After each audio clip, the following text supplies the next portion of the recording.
And don't act like you don't know what I mean, because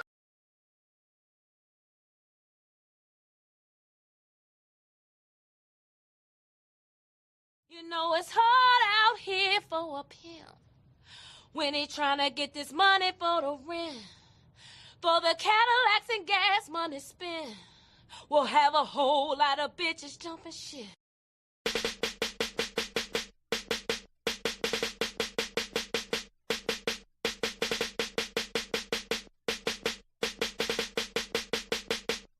You know it's hard out here for a pimp when he tryna get this money for the rent, for the Cadillacs and gas money spent. Will cause a whole lot of jumping shit.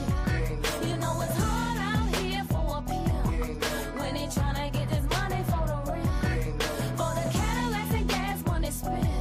Will have a whole lot of jumping shit.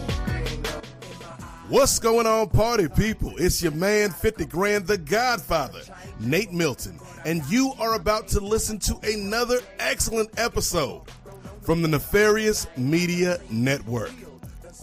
Since January of 2025, we have been putting it down for the crown, and we've been committed to bringing you truthful, thoughtful, turned-up commentary as it pertains to the worlds of sports, politics, pop culture, pro wrestling, entertainment, and life. Yes, life. This thing that we are all just trying to get through day by day. An electric word called life, as the man used to say.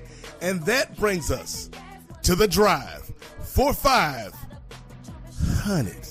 Yes, 500 YouTube subscribers, which gets us halfway to monetization, and 500 Patreon subscribers. Patreon.com/Nefarious Media Network. That's our stretch goal for the year. Because if we hit those marks, it allows us the flexibility and the freedom and the funds, quite honestly, to do some more things here at the network, to be more consistent with our shows, to bring you new shows, and to bring some people on to help with production. So if you believe in us, man, if you believe in what we're doing here, because we got a lot of hard-working people, myself included, working 50, 60 hours a week at the shoot jobs, got families, got kids, got responsibilities, but we still do this, man, because we love this and we believe in this. And if you believe in us and you love the shows that we do, help us out, man. Help a brother out. Help a sister out. That's all we asking, because we are trying to change the game by any means necessary, even if those means may be nefarious.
Ladies and gentlemen, grab your pencils, grab your pad, because you are now in class at Ring Theory. And so I am one of your hosts.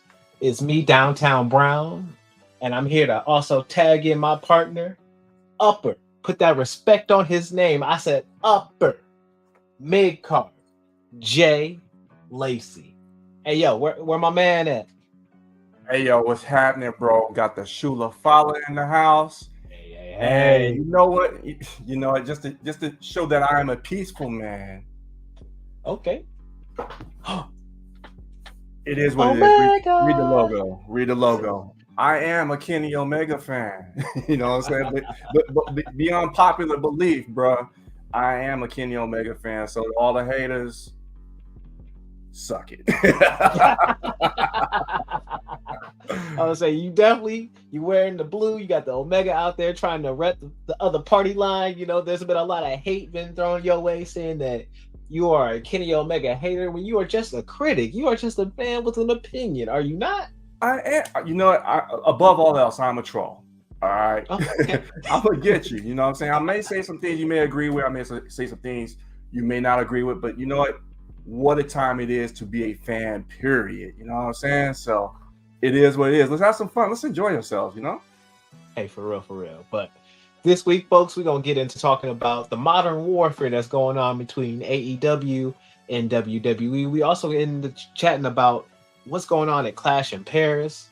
We're gonna talk about top stars of the past and maybe of the present and different stars they could have potentially made over the years. And we're also going to talk about WWE Unreal and our thoughts on the documentary and maybe if it'd be a good fit for somebody else out there in the wrestling space. But with that being said, let's go ahead and dive on into our first topic and talking about the true modern warfare. And we're talking about how WWE constantly has been in this past year. Actually, we've been seeing counter programming AEW at any turn that they can, whether it's the 2-match card they had going on against All In Texas, where you had the AEW, the NXT show, and you had Saturday Night's Main Event all in the same day just to counter program against All In Texas. And now we see it all out that we're getting a main card show that might even be debuting on ESPN to give them a little flavor or taste of that 2026 deal.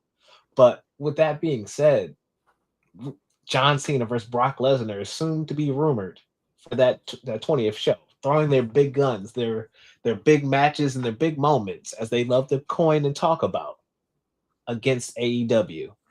Is it just all in the good spirit of competition? It could be. But with this being said, they're not just using those PLEs, they're using their partnerships, they're using their IPs and anything that they can to just drown the wrestling space with the only name, WWE. When people think of wrestling, you should only think of them. That's what they're aiming for. How does AEW fight back against this, Jay? And how do they cultivate an experience that then can stand above what WWE is currently doing? The easiest way to combat that is to show value. And the best way to do that is to keep putting on what Sheamus would call banger after banger after banger and just continuing to put on the best show that they can put on. There's a difference between the product that WWE provides, and there's a difference between them and what AEW brings. AEW brings a depth of violence that WWE will not go to, and that may be great for the sponsors. But AEW is willing to go cross boundaries that WWE is not willing to go to. So keep putting on the difference makers in the classic in the matches that they do, like the hardcore, hardcore fights that John Moxley's been putting on lately, like with Hangman Page, the hardcore match that oh my gosh, before she was Mariah May and Toni Storm put on. Keep putting on those types of matches because it's different and it's not going to be everyone's cup of tea, but it does show a difference in the styles of those types of wrestling matches that they're able to put on. They're able to showcase different types of acrobatics with, you got Ospreay, Ricochet, Swerve Strickland, and all these other people that, maybe WWE misused or were not even being used properly. Keep showcasing that talent versus what WWE is doing. For me personally, I don't think WWE has to do what they're doing in terms of counter programming. We get it. You're the big dog. We get it. You're the largest name in professional wrestling. Congrats. Yeah. And I think it's a great thing that they're able to provide, these types of checks for these performers out there, and good for them for getting that money. But I think it's going to come to a point where WWE is going to start turning off people by bullying the competition, because I think that's what this is. You're not trying to stomp out the competition. You are flooding and you're bullying by counter programming up against AEW. What do you think? Well, before we get to me, I want to bring in one more person so we can get their opinion on this matter. And we talk about showcasing talent. We want to showcase the talent of this man who can cross party lines easily. He can work for the Post. He can work for the Nefarious. And we're talking about not a man that just doesn't go one way. He goes two ways. And I'm looking at two-way Ray. Where you at, man? I'm right here, brothers. Always a pleasure to join you guys. How y'all doing? What's good? What's good? How you doing, man? I'm all right. I'm all right. So what are your thoughts on this? Yeah, I tend to agree with Jay when we're talking about AEW just sticking its role, because we already saw how AEW, how they fare when they're trying to mention WWE in one way or another, whether it be bringing up the CM Punk stuff and the footage behind the scenes, or whether it be calling it out like Eddie Kingston and saying we don't do that crap here and stuff like that. We've seen AEW kind of try to mention WWE, but most times it goes to no avail, and it just makes you look like the minor league company. So I agree with Jay. I think they should continue to mind their business, continue to put on excellent pay-per-view cards. The big thing that I'm worried about with AEW, and it has nothing to do with the talent or with the matches that they put on or the stories that they tell, but we saw recently, it's been a busy month, fellas, it's been a busy amount of time since the last time we spoke. And between that time, WWE does have this deal with ESPN where they're putting their PLEs on their direct-to-consumer streaming platform for $30 a month. And if you have select cable providers, then you get that particular app or that have access to that particular service for free. So when I'm thinking about even if you have to pay the $30 price tag per month, that's still less than the $50 that you're paying for AEW pay-per-view, unless you use a VPN. NordVPN / post wrestling. Yeah, so I think, and I've been kind of patiently waiting for AEW to kind of put their pay-per-views on Max, or HBO Max rather, since they did just have that deal towards the beginning of the year. But I think they're mainly just sticking with library programming and sticking with directly streaming Dynamite on Max. I'm about to call it AEW Max, but they're not on HBO Max, but they're not putting their pay-per-views on there. So I think with this shot that WWE is taking at them, I think that is kind of providing more incentive and kind of pushing them to put their pay-per-views now, especially as we look at the landscape, not only of WWE, but of combat sports in general. And we talk about WWE, their sister company within TKO, which is UFC. They just got a major rights deal, and now they're going to be pretty much out of the pay-per-view game come 2026, airing everything directly on Paramount Plus, and some of their main shows, or their biggest shows, are going to be airing on terrestrial TV when it comes to CBS, which is like a legacy network. So I think when you look at all of that and you kind of look at this wave of, all right, now all these shows that I had to pay individually for are now going to be a part of a service. AEW, what you doing? So I think that is going to be the shot in the bow to see if they respond and how they respond to that. When it comes to WWE, like you mentioned, Jay, they're trying to bully them, but it hasn't really worked with all the things that they've been doing. Like you mentioned off the top, Gerard, you mentioned them trying to go head to head with All In with the NXT show, and then with the Saturday night's main event. And we all know of when AEW first started and NXT started airing on the same night as well to try to challenge them. So I think Tony Khan knows that this is nothing new. This is just a plot. And I actually think this comes to the detriment of WWE with this move that they're going to do on September 20th, because I'm not paying $20 or $30 to tune in for that show when I could pay $25 by using a VPN to watch All Out. And I already had like my mind set on All Out anyway.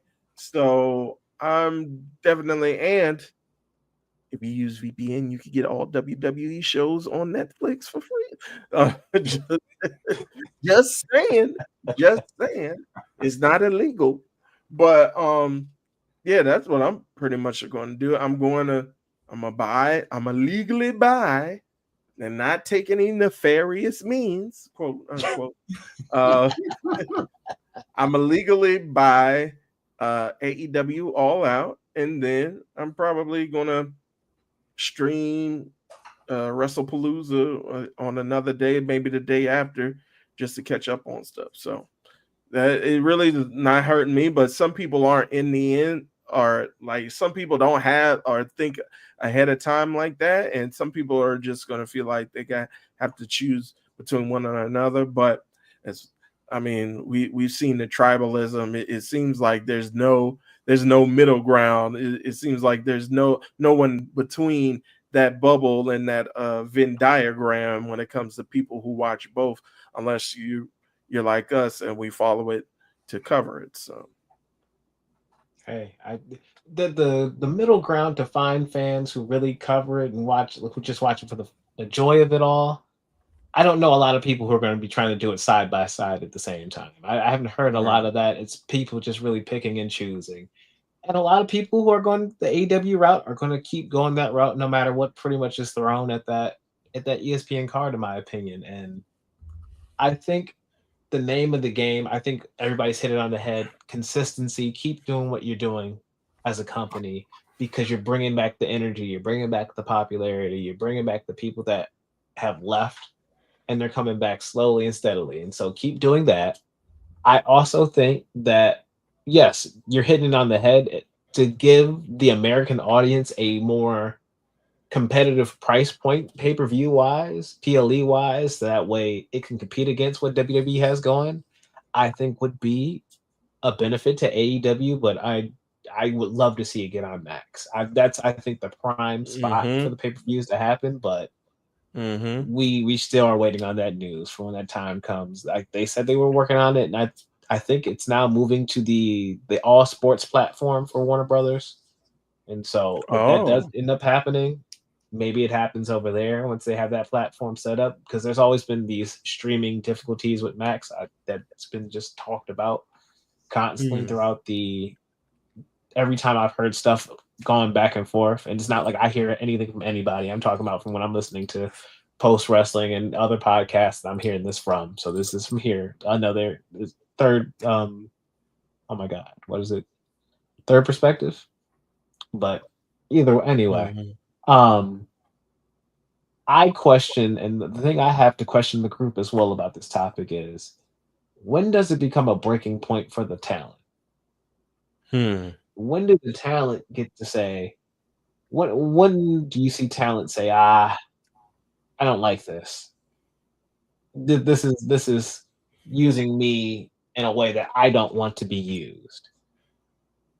Throwing an evolution to counter go against a weekend, to flood that there and not really give it the proper light, the proper moment for that all women's pay-per-view.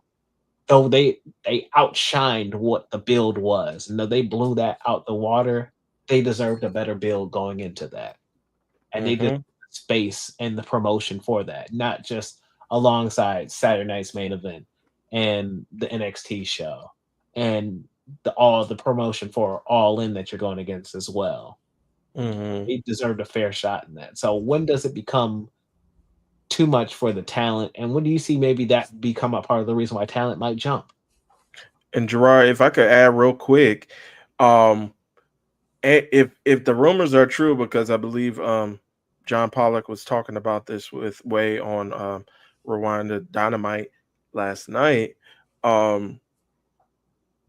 These shows, not only are you using those shows as kind of like trying to buffer and take away from All In, but if it comes out that you actually also use those shows just to use up the amount or the number of PLEs that you had left on Peacock just so that you could be done with the deal quicker, then that makes it even more of a travesty because you just put those ladies out there on the chopping block just so that you could get into your ESPN deal quicker. Wow. Now that would be horrendous in my eyes. Man, I mean, people when it love comes getting to to that Disney using the money. talent. Mm. They sped through the season 8 of Game of Thrones so they get to that Star Wars Disney money, and then they got those twins got kicked off of that project, and then same with this. They speed through this so they can get to the ESPN deal, but I don't think ESPN gonna boot them anywhere. I think ESPN gonna say, "Come on, we'd love to have it." Oh yeah, they want that So- content. I mean, they've got hours of content to feed the beast. You know, they're gonna have to go through so many more hours of just sports related content. I mean, it's a 24-hour machine. They got to feed the beast. So WWE can actually fill that void that they may be missing in terms of, okay, if it's a dry spot in the baseball season, going into football, going to NBA, there is no off season with pro wrestling, so they can fill that gap, fill that void, if you will. So WWE is like, hey, you don't pay us, we gonna fill that gap for you, so not a problem. And it's crazy to see how wrestling has evolved to the point where it's on ESPN to this degree now.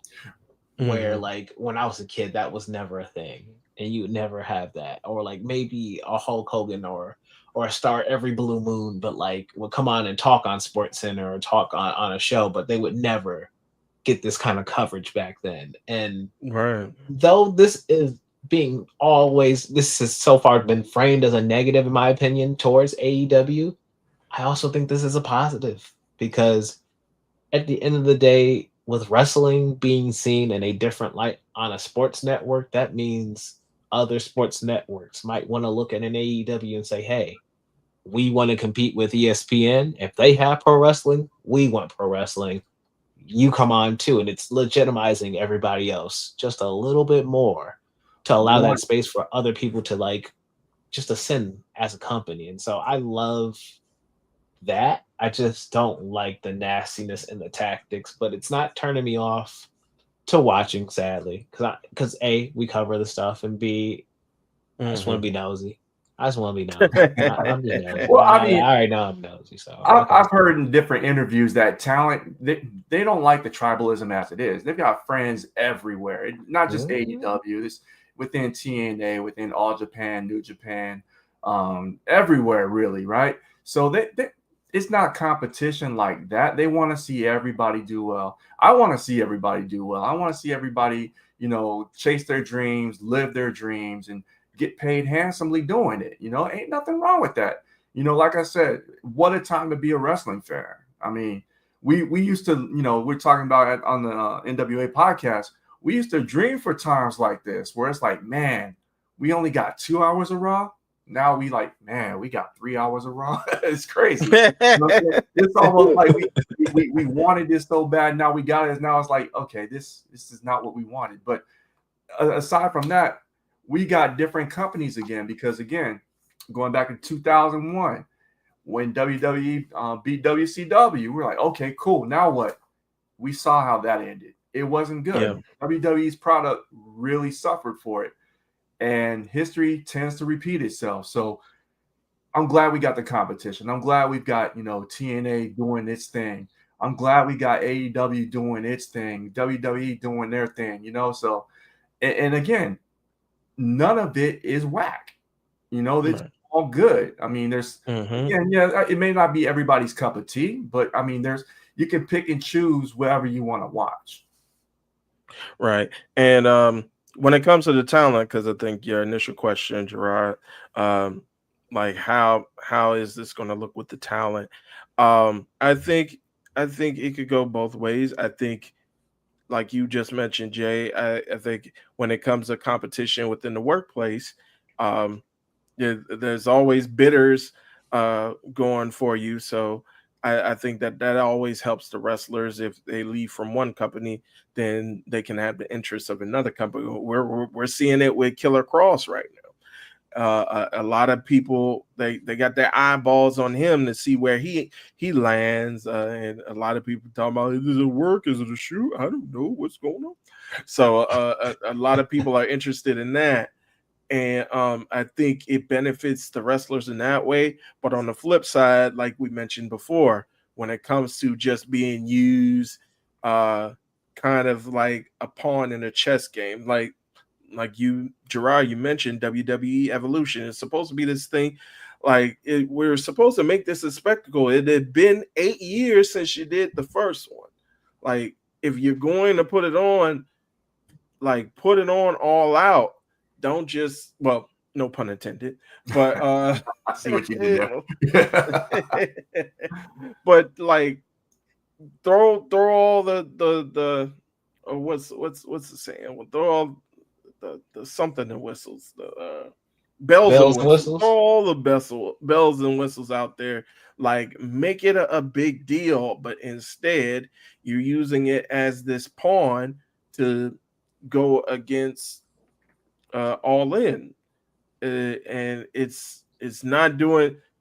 Especially when we were talking about, and I think John Pollock from Post Wrestling also mentioned this as well. When we're talking about building to these shows, like, you only see these shows get 2 and 3 week builds. It's like, how are you promoting the talent that's involved in these storylines up to what's supposed to be like the crescendo or the climax of the story within 2 or 3 weeks? Like, especially if you're still going to have these split brands, you only see these talent on once a week.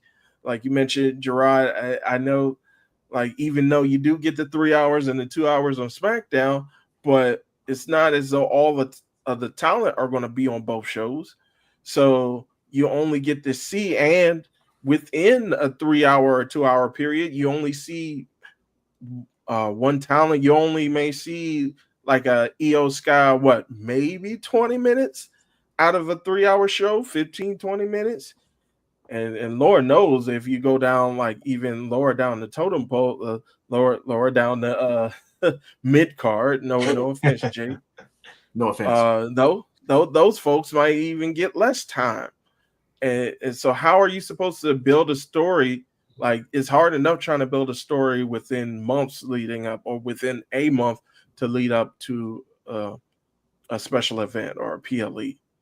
But now you got to use even less time than that. Sometimes that time is cut in half, all because WWE is trying to, like, make maneuvers and trying to outsmart and bully, the term I like that you use, Jay, trying to bully AEW, and it doesn't benefit the talent in that aspect. But again, I think having a marketplace where there's more than one buyer always helps if you're in a talent within this business.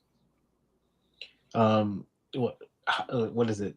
The rising tide helps all ships, or something like that. So Mhm. Yeah. so there's benefits to it. And so, with this, to round off this topic, how do you all feel about this? Do you all enjoy having all this content to watch and enjoy? Even let's say if you didn't have to report about it, let's just imagine that one, and you were just watching it at your leisure. Do you enjoy having this plethora of content to be able to watch, or are you saying, "Hey, turn off the faucet. Let's get some more controlled spray going out here, because this is too much water"? My thing is, if it's not too much content if the content is good. And it's Right. been pretty good recently. We've had a great run for like the last several years of, watching, at least as far as like for me, I'd much rather watch an AEW show over WWE in most cases.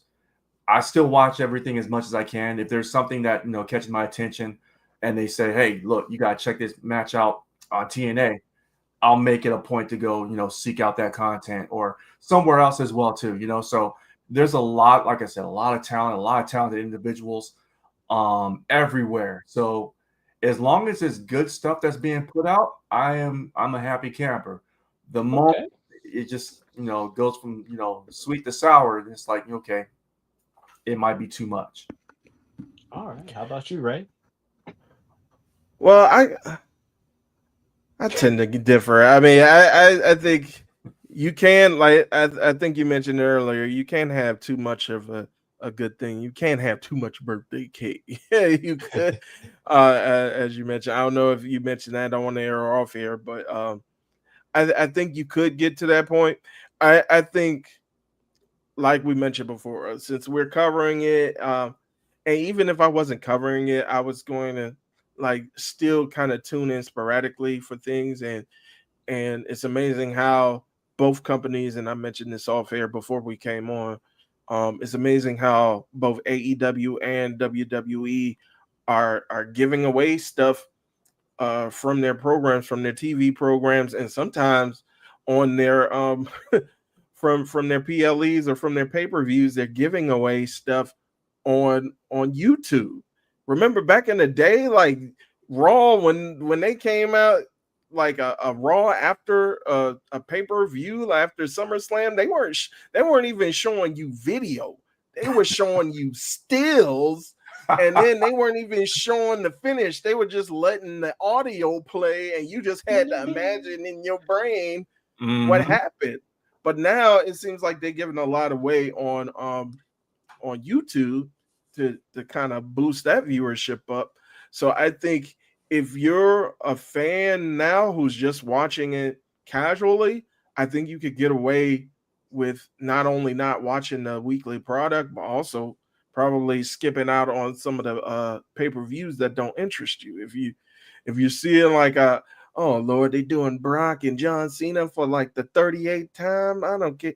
They're doing John Cena and Randy Orton for like the 27th time. I don't care. So like you can kind of wait and see like the clips and wait and see like the highlights on WWE's YouTube channel or on AEW's YouTube channel. But then if you want to really like see the big shows like the WrestleManias or the Royal Rumbles, then you obviously you want to make sure you pay up to tune into those shows. So I think that can be such a thing as having too much of a good thing, but I think people can also find their ways to follow both while not necessarily watching every single minute and every single hour on TV and on the PLEs.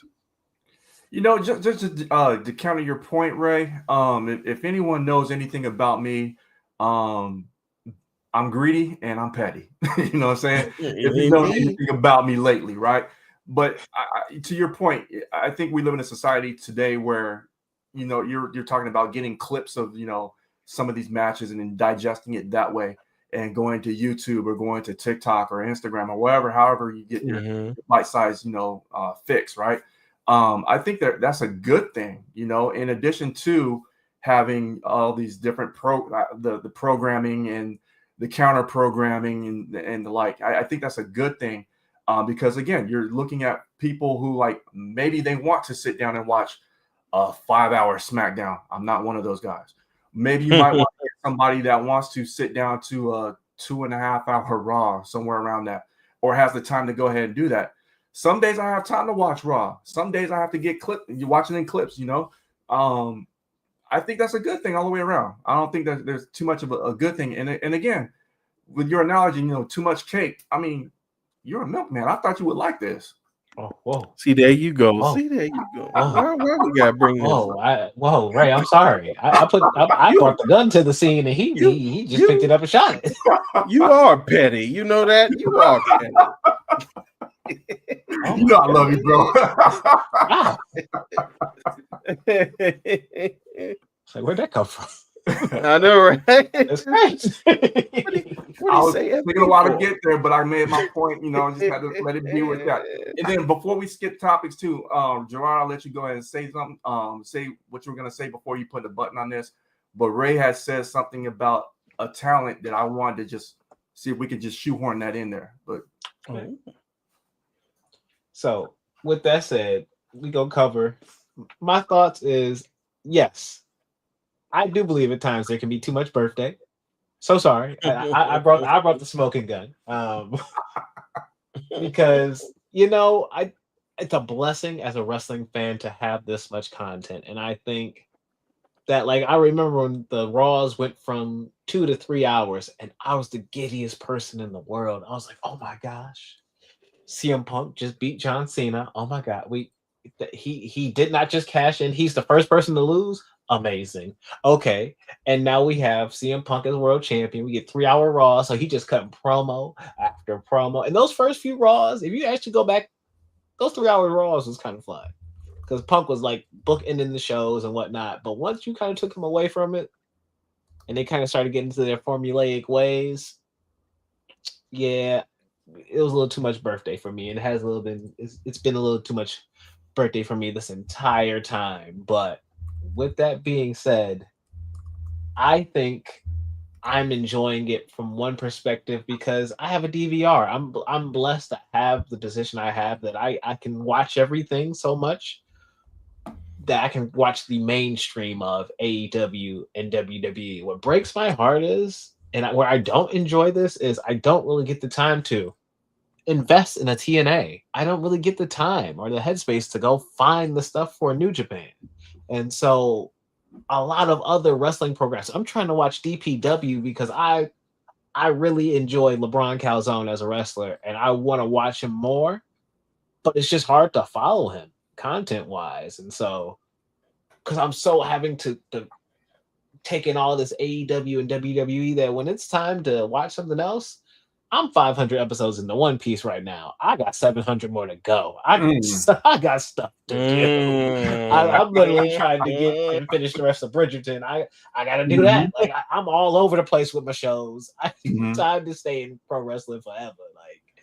It can't be that. So and honor of the Demon Slayer movie coming out next month. I had to throw my Demon Slayer shirt on. So, but I got stuff to do, and so I ain't got time to watch everything, and that's why I don't like this. It's just not giving me the headspace to go really enjoy wrestling as a whole. But as an AEW fan, I'm so happy to see them thriving and going this far and doing as good as they are. Because I remember when I was in grad school and they first debuted, and to see them there to now, it's amazing. Go on Max, go watch some of those beginning episodes.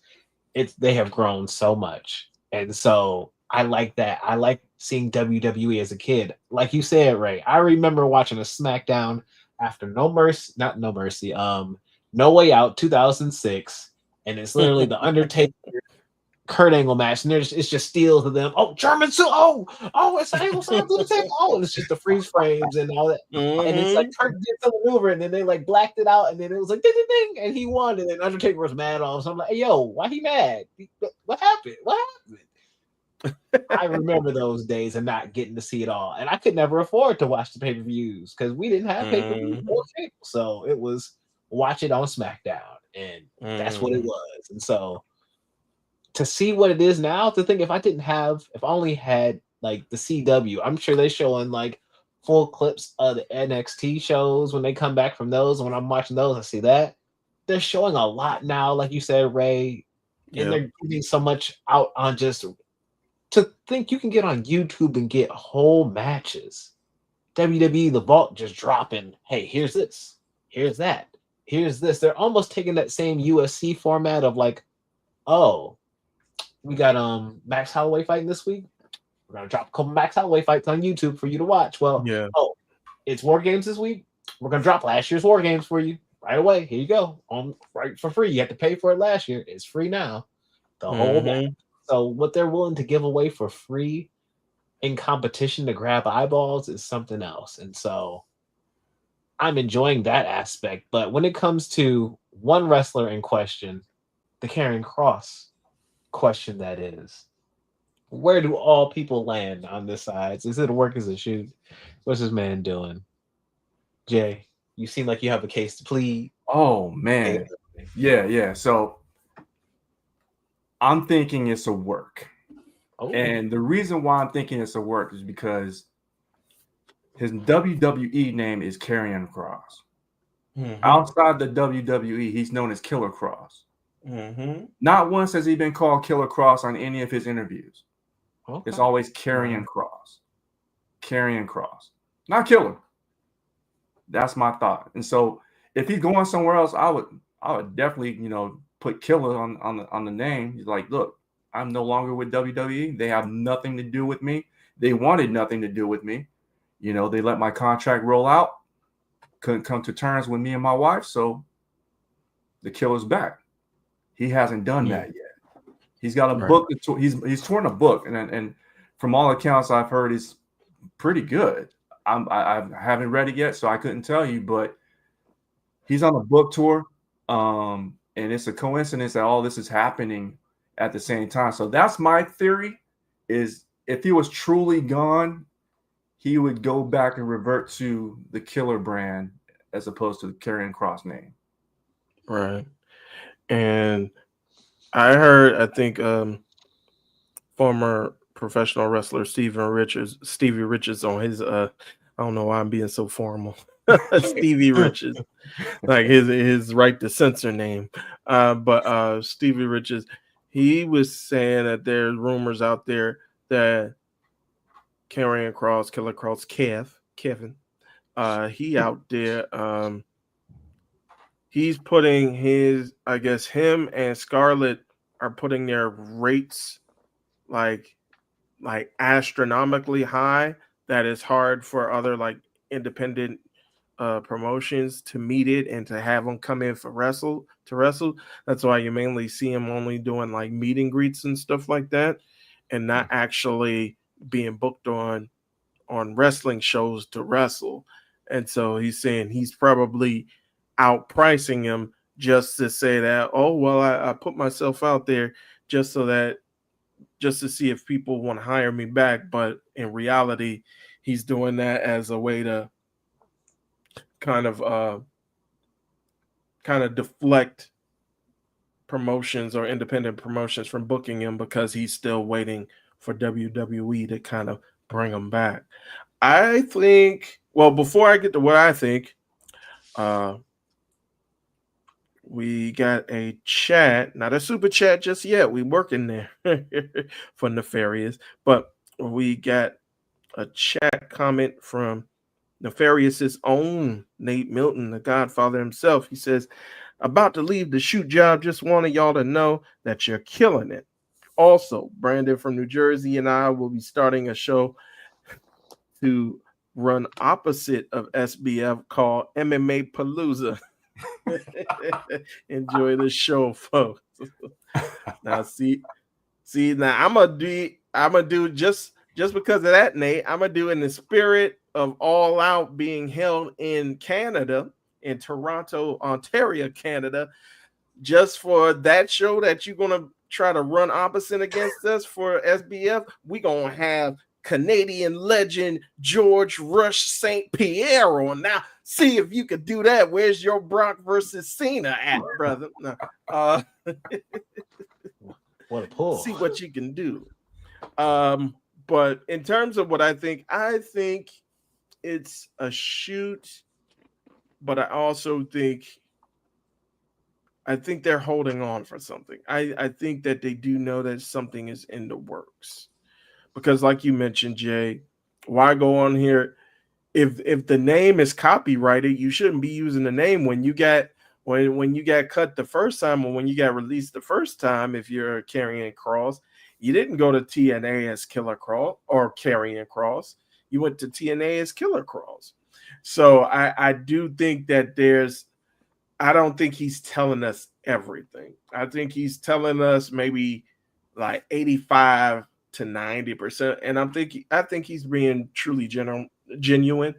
I think a lot of people are kind of swayed away now from, and they're a lot of people aren't being able to suspend their disbelief because of all the stuff that happened recently with Seth Rollins and with our truth coming back, and like the kind of like the is it real, is it not real, what's going on. So I think a lot of people are kind of uh, they're kind of thinking a certain way because of those particular actions, or because of those particular events, that they're like, I don't know, man, I don't know, I think it's a work.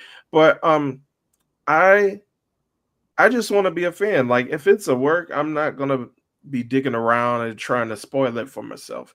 Like if it's a work, then let it be a work, and then I can enjoy it and get and be pleasantly surprised when it comes back. But I'm not going to delve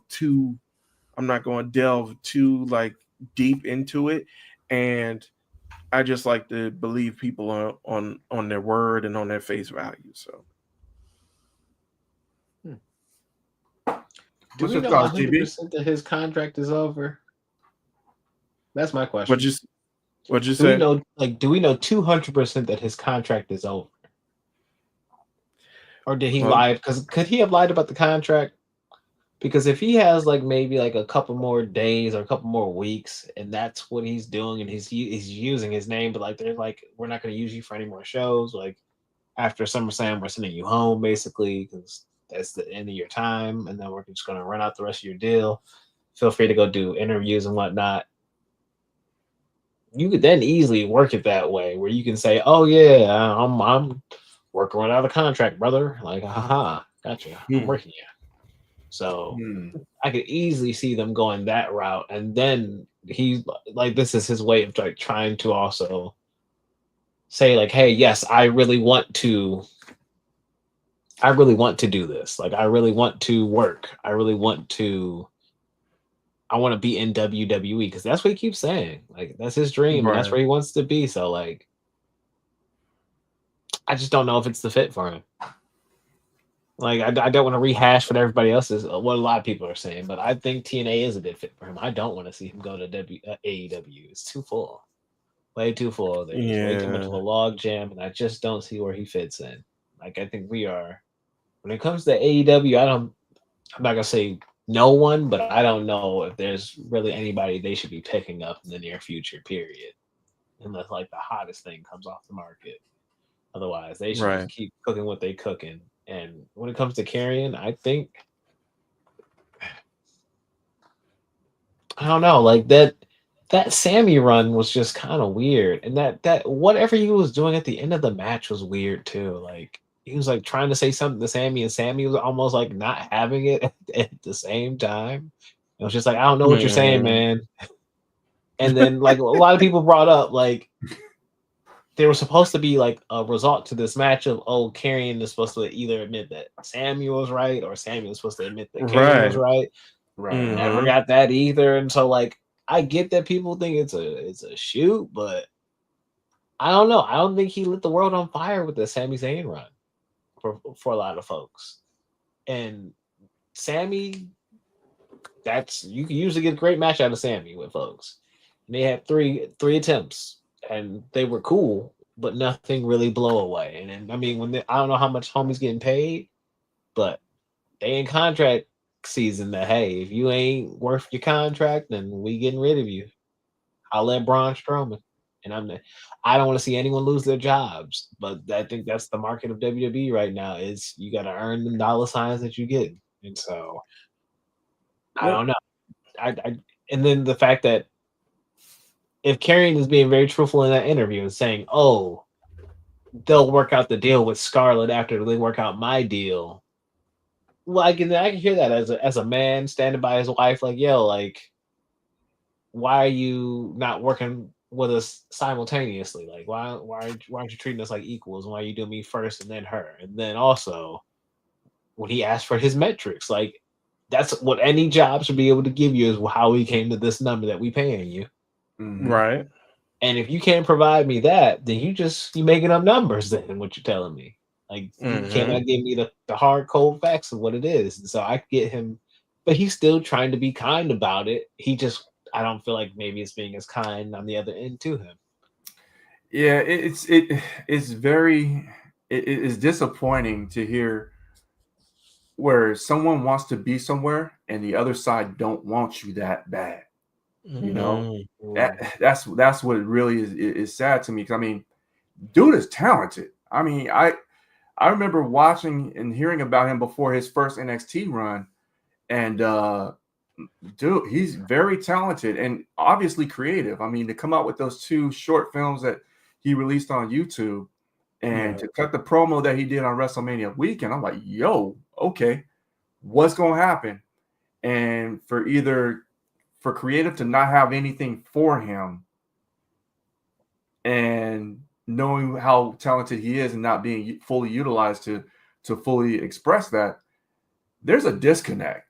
You know, whether he, you know, whether it's someone that's, you know, in the writer's room that does not want him at, you know, in that company, and to hear him say he wants to be there, but they're not giving him ample opportunity to go ahead and do so, and him still pleading and saying, look, I'm still waiting for the call. I'm still waiting for a contract.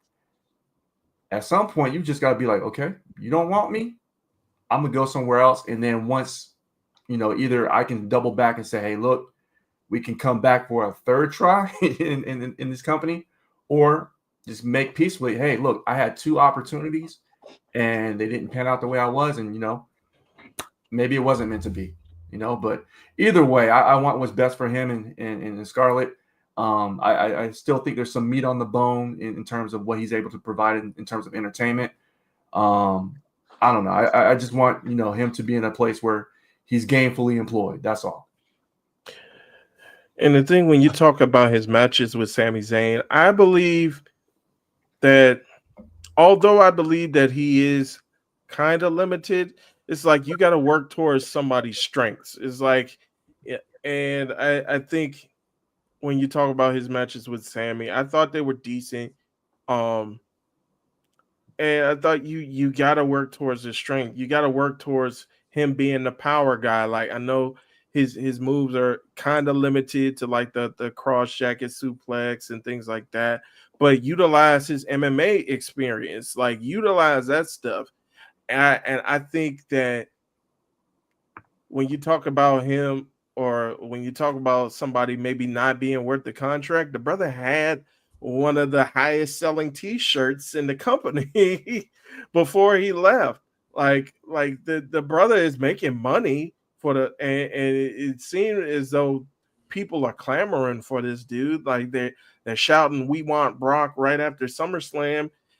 And by the way, it wasn't initially Triple H that said, "Oh, well, you got him. You got Brock." It was doggone Peter Rosenberg. I saw you, Peter Rosenberg. You the one that chimed in. And I won't forget that. And I love you, Peter Rosenberg. You're DMV through and through, brother. But nah, you ain't going to get away with shilling like that, brother. You know what they said. They ain't say nothing about no Brock. They said, "We want Cross." So I think that there is demand for him. And I think that I believe he is worth the contract. I just think that, and I believe that you do hear it a lot from, and I think we just heard it recently from Lacey Lane, formerly Kaden Carter, in WWE, where she said she felt like she didn't get a chance to show all of what she wanted to show. And I think that's a similar thing with Killer Cross. I think he's been able to show a little bit, even once he came back. Like, and we saw him have banger matches before, especially at NXT, whether it was against Finn Balor or whether it was against Keith Lee. This brother has had banger matches before, but I think it all depends on how how you're playing to his strengths. And when you brought him back, like you had him go against Drew McIntyre, didn't get the best of that. Then you pushed him with AOP and with Paul Ellering, and then they're beefing with the Street Profits and Bobby Lashley, but they don't get the best of that. And it's kind of like you're kind of showing where this guy is on the totem pole.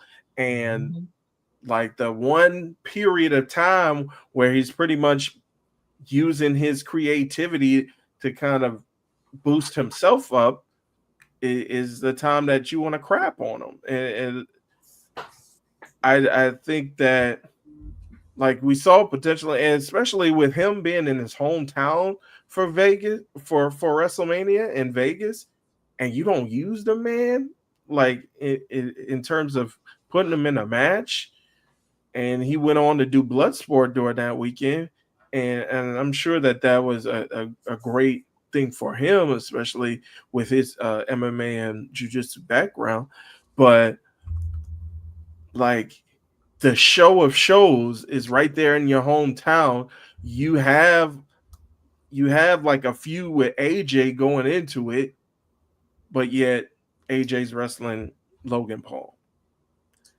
And I know Logan Paul, he brings eyeballs to the screen and things like that, but it just shows, like you said, Jay, or Jay, it shows that this is what they think about you right now. No matter how much you strive and you're putting it out there and you're trying to give them good ideas and you're being creative both in and outside of the ring, and fans are still cheering for you and still babies and reaching out for you, wanting you to come over, and you're supposed to be the bad guy. So no matter how much that happens, it's all based on those writers, those producers, and at the end of the day, it all falls under one man right now, and that's Triple H. And whether he feels like you're within his plans, and if he has a set plan and you're not in them, then you're not going to get much further than you are right now. So I think he needs to make that realization as well, Jay. I think he needs to realize, all right, well, maybe even though this is my dream to be in WWE and to finish my career in WWE, maybe it's not in the cards. Maybe I need to find a way to make a living outside of it and to build my brand outside of the machine. So it's a catch-22. A catch-22. Either way it went, someone had to lose. mm-hmm. Is Karrion Kross the Carl Thomas of pro wrestling? I wish I never met her. That is a reference. If the folks did not catch my singing, I'm trying not to get us taken down off of YouTube. So, we just going to do how we do it. But if it's a work, hey, we're the ones that lost in that equation. And hey, they worked us, so good. But if this is the case where he's the one who has to lose and she chose the family, well, the wrestling world, just like we just talked about, is blooming. There's multiple routes. There's multiple worlds. Nobody's ever done a three-peat of working your way back to then work your way back again. But to my knowledge, nobody's done a three-peat. But he could be that person. And that could be his story. Who's to say that he can go to TNA, who has a partnership with WWE, work your way through TNA and come right on back? But are they going to be paying him like that, though? That TNA money? I don't know. But let's put it like this. You put Karrion Kross in TNA, you now have a main eventer right there at the top of the card. Of course. You easily could have Mike Santana take that off of Trick Willie. And then Mike Santana's big loss, whenever that comes down the line, is to Killer Kross or Karrion Kross. And then you give him that, you work with TNA, give him a chance to be a main eventer and show them what he could do as a world champion there, under their watchful eye, and then they bring him back onto the main roster, maybe even as TNA world champion. But give him that. He needs a big refresh, in my opinion. And maybe this is the time that, like, yeah, I thought the song with Scarlett was cool, but I don't think that's hitting anymore. We watched it for Bobby Roode. Glorious eventually faded for him, and then he became a tag team guy. And I love Bobby Roode. I'm a big Robert Roode fan, man. Robert Roode Incorporated, but literally carrying the song, to me, the entrance was not it anymore, and maybe it's because of the Vince helmet and SMN gear and all they had him in, all the chains and stuff. But by the end of it, the entrance didn't do anything for it. That even when we saw it, like I saw it on one of the international feeds one time, and I was like, oh, that's kind of cool. He still has that song, okay. Yep. But like, it didn't really mean much, and so like, I think we just need a whole refresh. Does the hair need to go? Because he was bald before. Like, I don't think the hair needs to go, but like a whole character refresh of like, what are you in Scarlet? What do you all do? You can't just be the mischievous bunch in the back, because no matter how mischievous you is, this is not Scooby-Doo. I don't need you to do that villain of the week stuff. It's not landing for us. It's not landing for the characters around you. So we need you to become something more. Maybe look back at some of your characters on Lucha Underground and on TNA and pull back from that.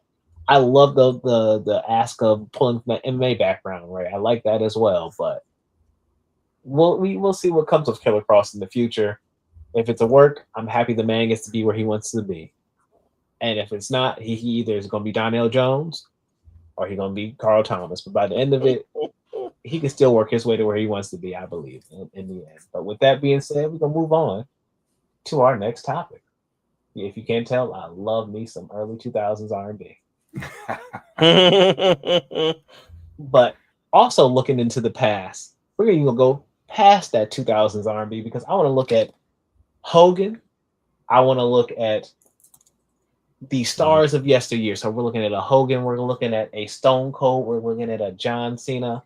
We're going to skip over a Roman Reigns, and we're going to go to Cody, and we're going to be futuristic with him.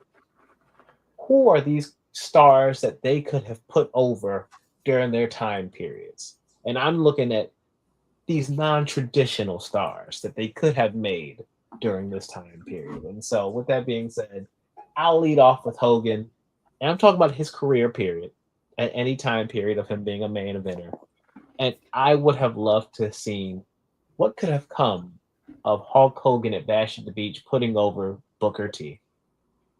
And you give him a actual, you create a match with instead of Hulk wanting to win that night, you put Hulk in that spot over Jeff Jarrett with him and Booker T to wrestle for that title.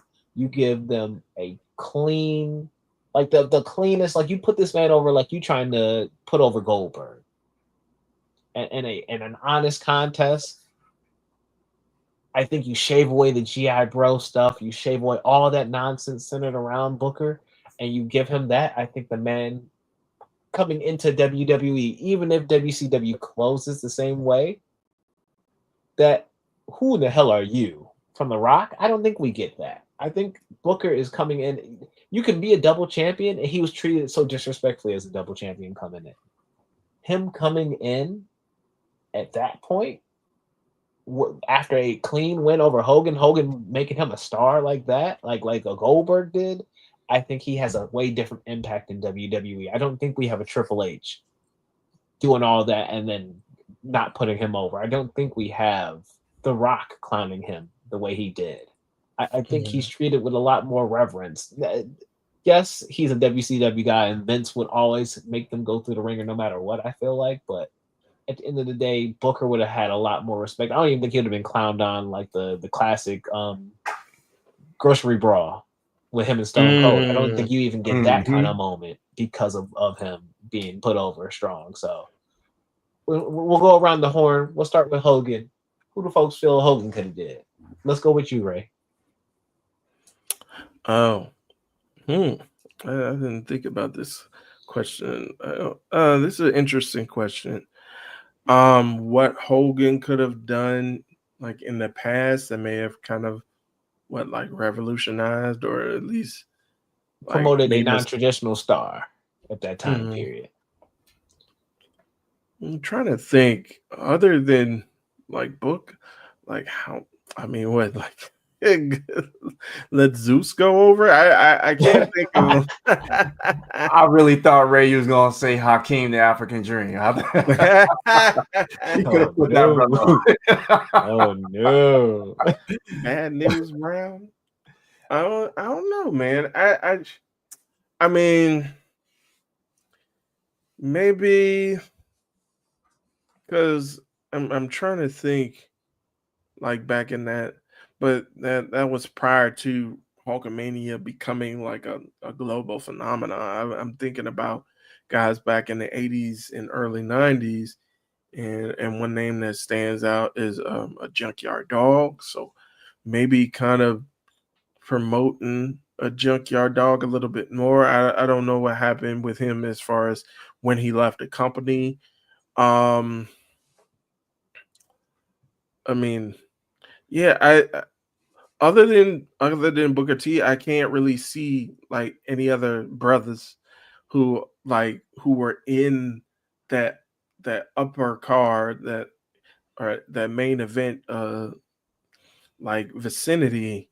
I really can't think of anyone like specifically either in old school WWF or like in WCW other than a Booker T. Okay. But yeah, you stumped me, man. I think the closest thing I could think of is maybe promoting, like since they were both baby faces, like having a Junkyard Dog and kind of like promoting him a little bit more and kind of like how him and Macho Man became like the superpowers, kind of like giving that rub similar like that a similar rub that you had with Macho Man giving that similar rub to a Junkyard Dog. So that's the most I could think of. Okay. I like that. How about you, Jay? Yeah, if you're gonna have somebody, if Hogan was gonna make a superstar, back in the '80s, I mean, he could have done, like what Ray was saying with a Junkyard Dog, or could have taken Coco Beware under his wing, Yeah, yeah. And maybe Coco Beware doesn't get like a world title run, maybe an IC title run, that could have boosted his stock. I mean, Coco Beware, if those weren't people are not familiar with his work, he had them hands on him. Go Google him. He had his hands on him. He actually fight people. But that would have been good. But I do have to push back on you, GB, a little bit. With Uh-oh. the whole Booker T. I mean, yeah, I think if Hogan could have put over Booker T. You said something about he would have had a little bit more respect on his name. He faced the same Triple H that disrespected Sting. Booker T would have still been disrespected. Just my opinion on that. I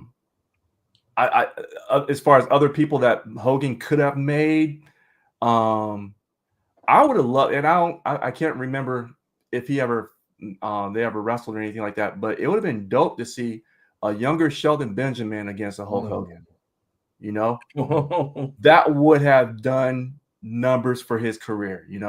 Yeah, he had an IC title run, and I think he's one of those people that should have been world champion already if he hasn't been already. I mean, in one of the major companies, he should have been a WWE world champion or WWE champion. In my opinion, he was that talented.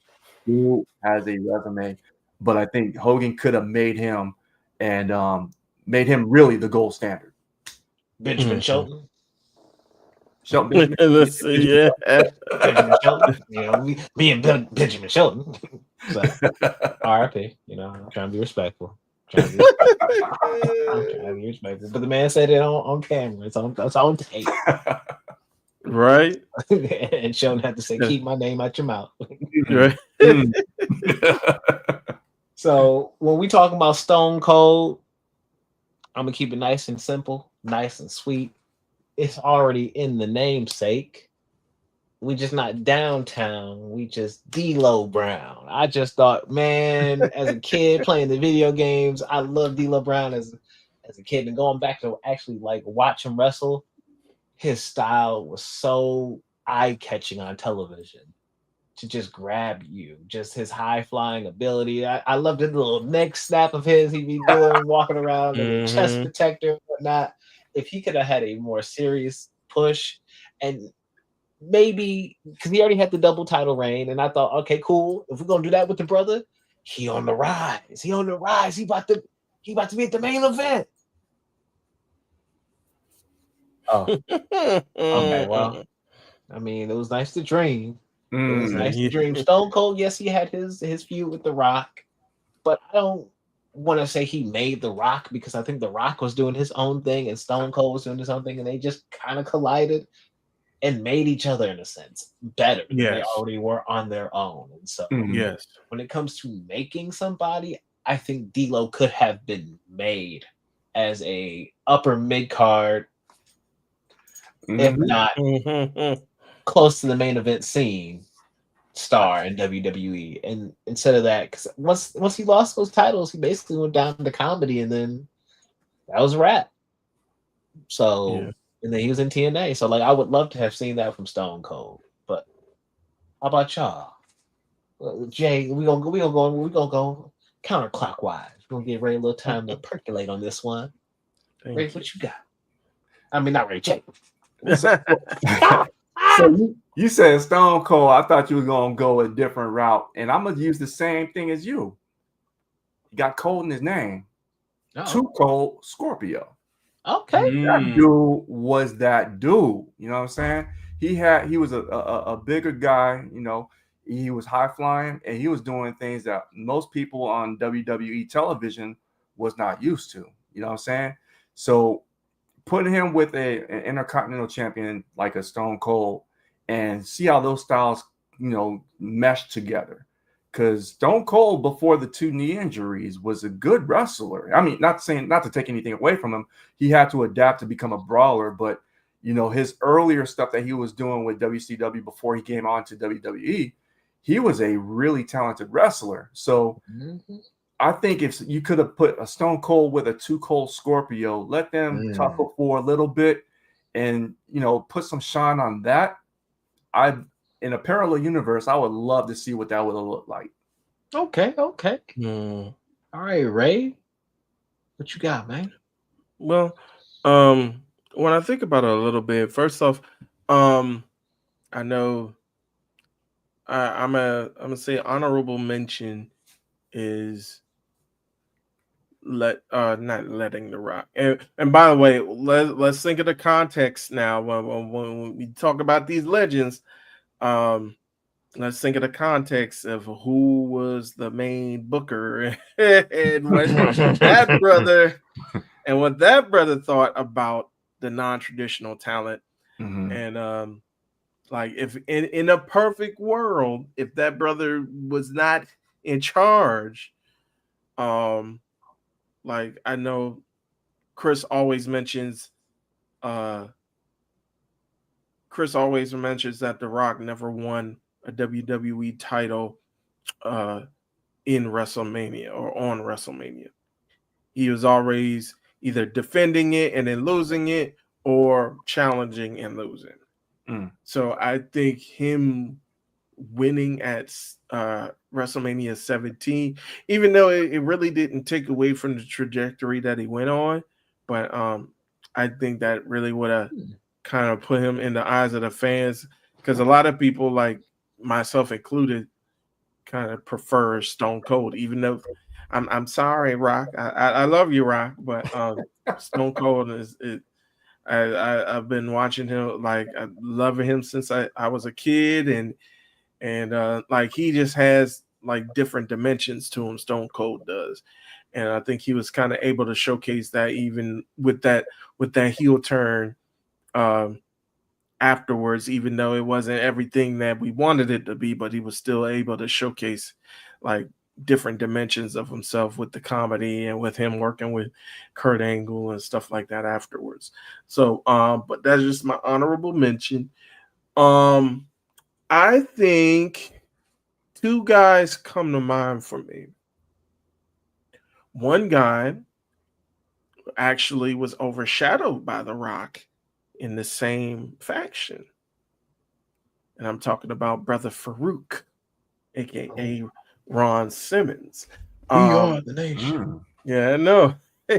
Like, I think, again, if the person in charge wasn't in charge and they had somebody who actually like, I think you could have went a lot of ways with that Nation of Domination role, with Farouk kind of being like the Louis Farrakhan, and kind of being that guy who's like out there with his theories, but he means business and he can also fight. And that Dominator was no joke to play with, boy. When he put that thing on you, you were done.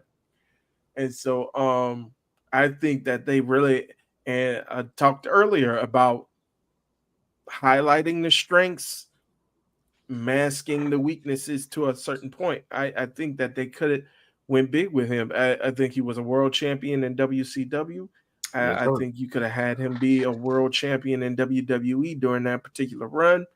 I understand Rock had the charisma. He had jumped out on the page, but I think you could have made another pretty big star, like you thought with Gerard, or like you thought with D'Lo Brown, Gerard. I think you could have made either another main eventer in Farouk, or you could have made like a upper mid card guy who's like perennial IC champion, and like always like in the running towards the top of the card, but not always getting there, or maybe getting there once in a while. So I think of Ron Simmons / Farouk, and I think Ahmed Johnson. I think that he had kind of a similar trajectory to The Rock and to Stone Cold, and he had actually won the IC title. And so I think I think that you could have did something with him. Like he had a great look to him. He Pearl River Plunge was nothing to play with either. So I think that you could have did something with him. I think when I saw those guys when I was a kid, like Farouk and Ahmed Johnson, I was like, man, these brothers mean business. And so I think that you could have made them look good. And again, like, work to their strengths, try to hide the weaknesses as much as possible. Yeah, I think you could have made those brothers pretty big. If not at the top of the card, then at least towards the top or towards the upper of the mid card. Okay, I like those. I like those picks from all around. So we gonna move past into the ruthless aggression / PG era with John Cena, and I'm changing my pick now. I'm changing my pick because I had one pick. And I think it's gonna be out there, but I'm gonna give folks a chance to say that. And if we go around the horn and nobody says it right before we move on to our futuristic, I'll definitely tap on that. But for John Cena, it takes me back to the Great American Bash 2007. I could not stand the fact that this man beat Bobby Lashley for the WWE Championship. They had this storyline going there. This man just overcame the crusty, the rusty, the dusty Vince McMahon after having to wrestle him at Backlash, at Judgment Day, and then finally getting the belt off him at Extreme Rules that year. Not only beat him and get through those matches, but then to have the belt stripped from you because you get drafted to Raw, and then you face Cena, you lose in the 5-way at Vengeance, and then you get your one-on-one shot at Backlash, and the whole storyline is I'm the uncrowned champion, and Cena can't beat me. I'm stronger than Cena, I'm faster than Cena, and he should have just beat Cena. Hey, everybody. WrestleMania 23 was in my town of Detroit. I wasn't there, sadly. I was at boot camp. Whole nother story for a whole nother time. But nonetheless, that man winning the ECW championship in the chamber I'm a Punk fan through and through. I didn't see anything wrong with that because I was like, oh, a black world champion. Oh, we're doing it. We're doing it, everybody. We're doing it. And then he got through the Rumble with it. He got through No Mercy with it. And not No Mercy. Good God Almighty. No Way Out. I did it again. And then he went to Mania. That man was doing it. You could have sent him to the next level for a lot of people, a lot of the audience watching. Yeah, I get that some wrestling fans, he wasn't up there just yet at that time period. But for a kid like me, that man was a hero to me. That looked like a real life superhero. He didn't have to be a rapper. He didn't. He was just an athlete. He was just a man that had a lot of power, and he could show up and put you down. He was flipping cars. He was doing his thing. You could have took him to the next level with that. So hey, instead we got racist remarks being thrown at him and him going to TNA. I digress. Again, remember who was in charge, brother. That's all I'm saying. But all right, Ray, it's your turn now. You up to bat, man. All right. Well, I got someone in mind now, and I think I might swipe what Jay might have been thinking of, because the biggest what if that comes to my mind when we have, I believe it was 2011 or well not 20. Well, was it? You right. You right. It If might you have about to been- say what I think you about to say, you right. Yeah. You going? Are we at capital punishment? Yes. Go ahead. So I think and spoiler alert, this won't be the first time that this brother got buried in a similar fashion.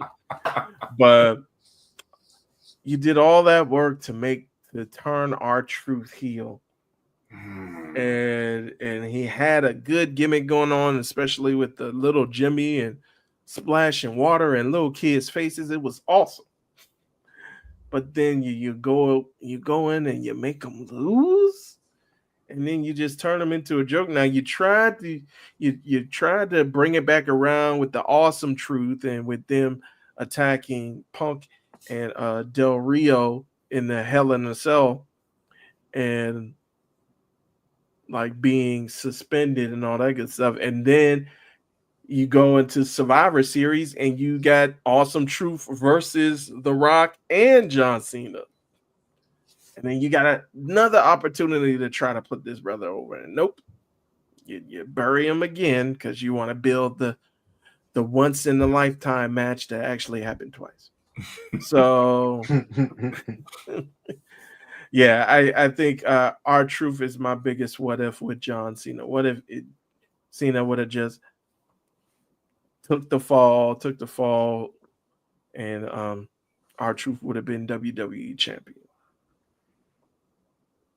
I like that. The Yeah, biggest what if you could actually see little Jimmy with that championship win, but nah. How about you, Jay? me and Ray are on the same wavelength on Yeah. that one, because sheesh. I mean, R-Truth was just coming off of a TNA run where he was a former world champion, and they built him up. They weren't doing anything with him, and now he's got this character arc where he's in London smoking cigarettes. He's throwing water bottles at people, and the water bottle was almost becoming an illegal object at one point. And people were selling it after getting hit with a water bottle. It was ridiculous, but he made it work. And I was hoping that R-Truth would give John Cena that 3-second tan. He laying on his back, right? It never happened. And I wish we would have had a run with R-Truth. Even give him the Jey Uso world title run. What's it gonna hurt? 51 days. Give him something. Again, he's another athlete that was, for whatever reason, we all know the reason, but for whatever reason, was not pushed to his full potential. What if? Okay. All right. I agree. My little honorable mention. was Crime Time. I think that he could have really boosted them up. They would have never been a true trios, but like they doing the same gimmick at that one time period. And so Cena was always associated with him and having him take JBL's limo and destroy it. But then you have in JTG's book him stating that, hey, Cena had kind of snuffed him for snuffing merchandise wise in the back. And because JTG was about to get that, and instead Cena either said no, he couldn't have that because it was close enough to his merch or whatnot, that kind of like stunted JTG's growth in the company on his own too. So man, what if those two brothers could have been pushed at a higher level, and then you could have then seen Shad Moss be then pushed at a higher level too.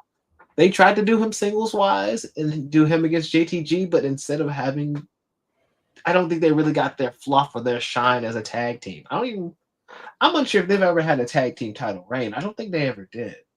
They Crime stole Time. the belts. I don't think so. Yeah, They don't think they ever actually won the belts. So them getting to be champions alongside of John Cena, in the same way that when the Usos were champions alongside of John Cena or alongside of Roman Reigns, it boosted them up as acts as well. Right. So I don't see why we couldn't do the same back then with Cena and Crime Time, boosting them back up and making them a lot bigger and stronger as an act. And kind of to piggyback off your honorable mention, that makes me think of millions of dollars. Like you had the primetime players there, like a similar thing where it's like those guys, I think they might have won the tag championships maybe once or twice, but those guys should have been like perennial champions. They should have been like the New Day. And you like everyone has been saying it ever since the Nexus was created. You got white Cena and you got black Cena. Darren, like you didn't have a big time match with those guys against each other. Like that was a missed opportunity, I thought. So that's an honorable mention for me too. Since everybody throwing in honorable mentions, yeah, go ahead. We forgot to throw in one valuable player, Kenny Omega, EP. Okay, we're on the same page. Okay, I was like, Kenny Omega. No, I'm playing. Not Teddy Long. No, not that player. Hold on a minute, player. You know what I'm saying? I'm thinking that MVP could have, got some shine. I don't even think him and Cena crossed paths, to be honest with you. But if they did, it would have been early in Cena's career, So, yeah. But I would have loved to see MVP get a world title run, in that era.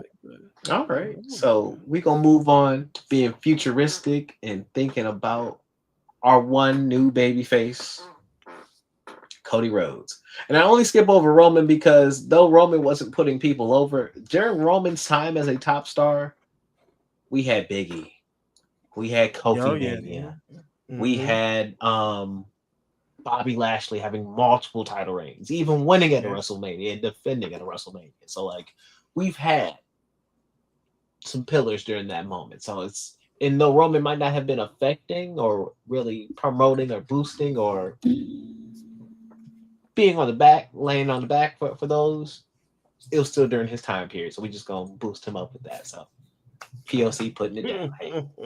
But with that said, Devontae. Good old Devontae is currently our rights leader. Civil rights leader Cody Rhodes. Cody Devontae. Put some respect on his name, Rhodes. Who can this man put over, and who do you want to see him put over and make as a star? And I'm gonna say how. And I'm gonna hold on mine. I'm gonna let Jay go first. This one's going to be my honorable mention. You had mentioned Big E. You had mentioned Kofi. I would love to see Xavier Woods get some shine. And specifically against Cody because, they were high school rivals. Yep. They got that history between them. And I would love to see that story being told and played out like, hey, look, crosstown rivals. You got the best of me, but I'm grown now. I got a little hair on my chest now. Let's see what's Mm-hmm. really good, you know? So I would love to see that, just because, I mean, I think some of the, you know, character work that Xavier is doing right now, I like it. A lot of people don't really like the morning New Day, but I think the grieving Mm-hmm. New Day is pretty hilarious, you know? Who I would like to see him put, Cody put over now, I would like to see the up and comers that are down in NXT. You know, I would like to see, you know, see what he could do with the Trick Williams. You know, because on the mic, that would be very entertaining. In the ring, that's going to be very athletic, and I want to see Trick Williams because WWE has a distinct championship pace that they go. Trick Williams don't go at that pace. Cody Rhodes is going to show him, or I think would show him, what that championship pace would be like. Roman Reigns is he wrestles at championship pace. We saw it at the last PLE in that tag match. But I would like to see what a Trick Williams could do in there in the deep waters with a Cody Rhodes. I would love to see what a Javon Evans too. I mean, that is another one that's, you know, he's super fast, super talented. I would like to see him, you know, go at a slower pace with a Cody Rhodes for a, you know, it doesn't even have to be for a title match, it's just for experience, you know, just to see what that would look like, because you've got the future in Javon Evans and the present with Cody Rhodes. See how those styles collide, you know. And I'll give you one more. That's somebody that's on the main roster. Oh my gosh, his name slips my mind. Never mind. We'll just keep it those two right there. I don't want to take all. How about you, Ray? Who you feeling? Who you want to see Devontae put over? Well, I think I might be thinking of the guy that Jay is thinking of. I got an honorable mention for this one. I know they pride themselves for never breaking up, but I think you have to pull the trigger on Montez Ford sometime down the line. You have to pull the trigger on him. Like Angelo Dawkins is great as well, and I think you could pull the trigger with Doc being like a U.S. champion or an IC champion. But I think like Montez has the charisma to be in that upper echelon. I think you could really make a name out of him, and like you had a start and stop with him when you had him qualify for the Elimination Chamber that had the U.S. title on the line a couple of years ago, and you got a chance to see him show out, but they put him right back on the back burner, and now we got a new guy in charge who don't see color, brother. And so enjoy the show, kids. It's like, it'll be a travesty if we don't see a Montez Ford solo run for a world title, either for the world heavyweight or for the undisputed WWE title. But my main guy, and it kind of bridges together the NXT world that you were talking about, Jay, and also into the main roster that he is on now. You know, when this brother shoots, he don't miss. He's him. Carmelo Hayes. I think that brother is the future. I think he is the future.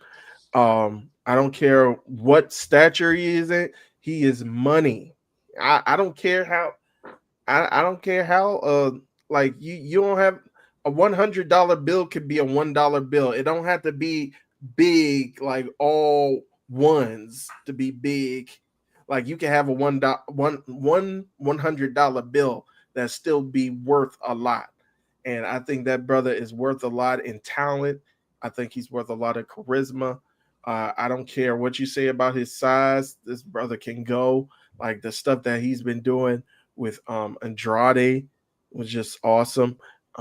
I think you can make a real run for him, and he's still relatively young too. So Carmelo Hayes is a guy I would love, especially against a Cody Rhodes.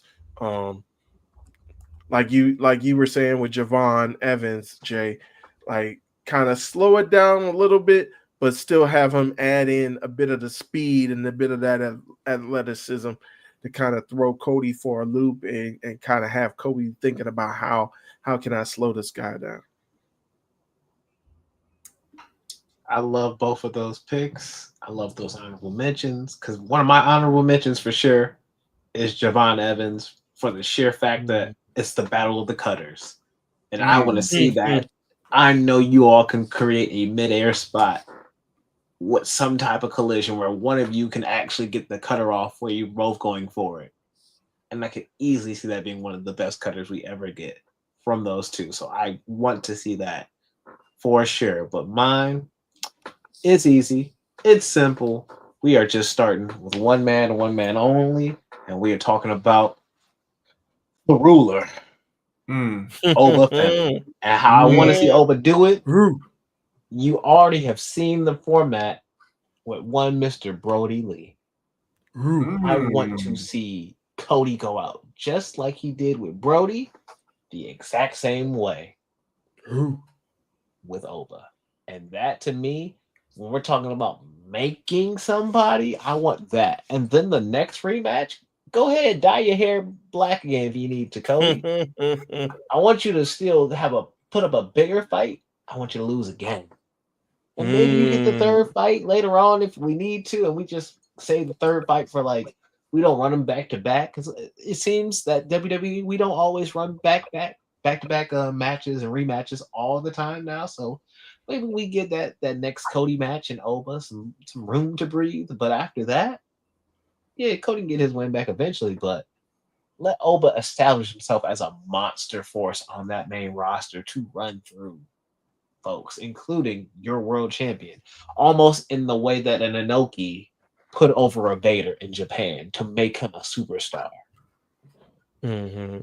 I could see that working in the benefit of an Oba Femi. Well, and I love that pick, and it just hit me too. If we could get like a Oba Femi, like he's big and he's intimidating right now, but if he gets to the main roster and this brother pulls like either a Braun Strowman or a Gunther, and we get a slim Oba out here, like just cut up and jacked and just tossing around Cody. Oh, that'll be magical. I would love to see that.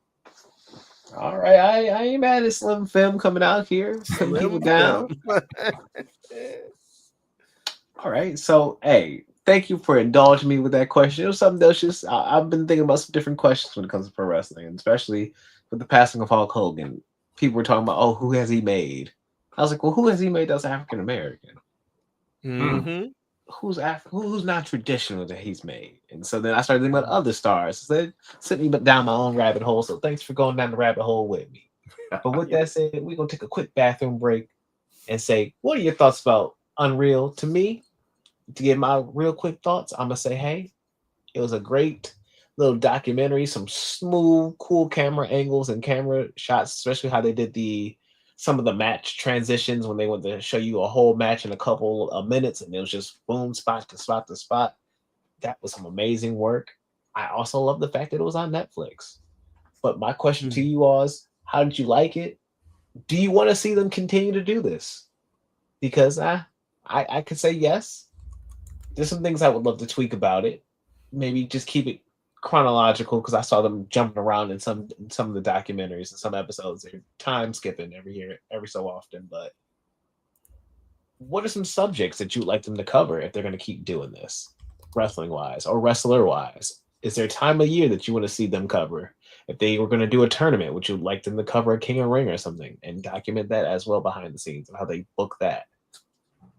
And then lastly, could AEW benefit from a program like this, considering that this is a trend for WWE with not only their Vince doc, which it was a Netflix produced documentary, but with them having multiple Netflix produced documentaries under their banner with wrestling going on it. Could WB create something similar for AEW? And do you think they could really benefit from that? Or is AEW not the wrestling program for that, because we've kind of seen that with their AEW backstage program when they took a little dip in there, and it wasn't the most successful thing, and it was more drama than anything.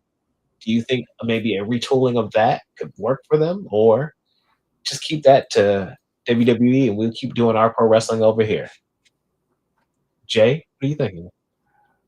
To answer your first question on the Unreal documentary,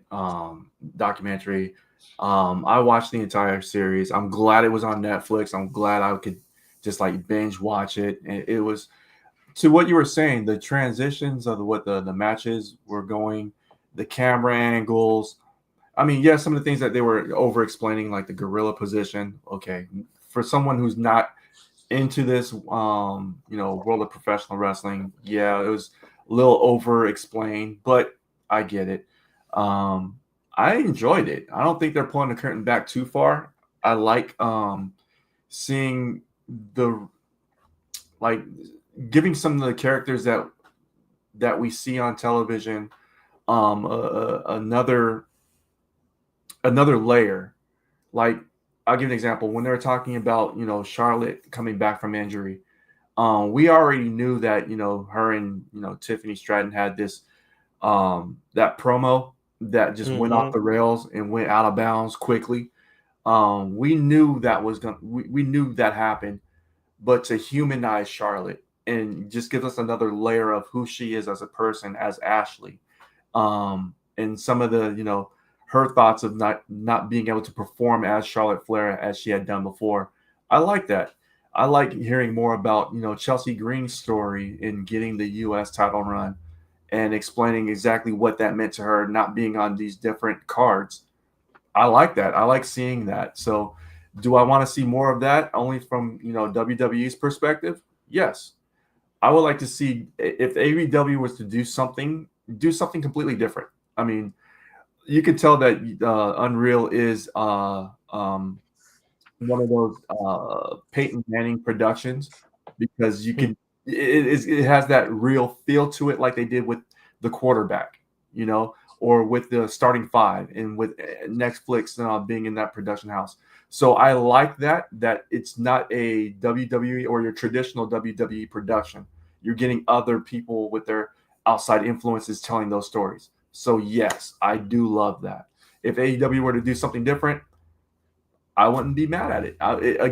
It's more product that's not having to do with professional wrestling in terms of the combat that's being brought to you in the ring. So I'm here for it. Right. How about you, Ray? Well, I'm on the opposite end as far as my watching of it. I think I've only seen up to like the first part of the first episode, but I've heard a lot of people discuss it. And on one hand, you got people they're like, even like old school wrestlers, this is going to ruin the business. You telling the magician can't tell all the secrets. This is going to ruin the business. But then you got other people that want to delve into it and see it more as like a behind the scenes featurette that you have on movies. Like they give like behind the scenes as far as like who these characters are and who are the people that portray them behind the scenes. And I dig it, at least for like the bit that I've seen and like the bits and pieces and the trailers that I've seen. I think there was this one moment I didn't think that they were going to go this deep when they're actually getting people calling the matches. And I think there was this one scene where pretty much I think it was up until she got injured. Rhea Ripley was kind of calling back the match in her head. It was like, oh, y'all really telling y'all we breaking kayfabe for real. I mean, it was like how they showing them structure a match and how they show them kind of like calling the match as it happens and things like that. So it was kind of interesting that they delved into that. But like you said, Jay, they're not giving us too much. Like they're giving us a little bit and enough just to be invested in these people, but they're not giving us too much behind the scenes, and you could tell some of the stuff that is like scripted or some of the stuff that is set up. For example, come on, brother Chris Park, I love you, bro. You don't need to apologize that much, brother. You know, you're overselling, brother. You know, I'm sorry, man. I know it went long. Is he mad at me? Like, come on, Chris, chill out, brother. That man's killing me. As far as what I would like WWE to cover if they do, once they do, because I think we heard rumblings that the Seth Rollins cash in is going to be covered, because I believe the director of WWE Unreal was behind or backstage. So I think that is going to get covered. I would love to see how they tell that tale as far as them like pulling off the ruse of the century.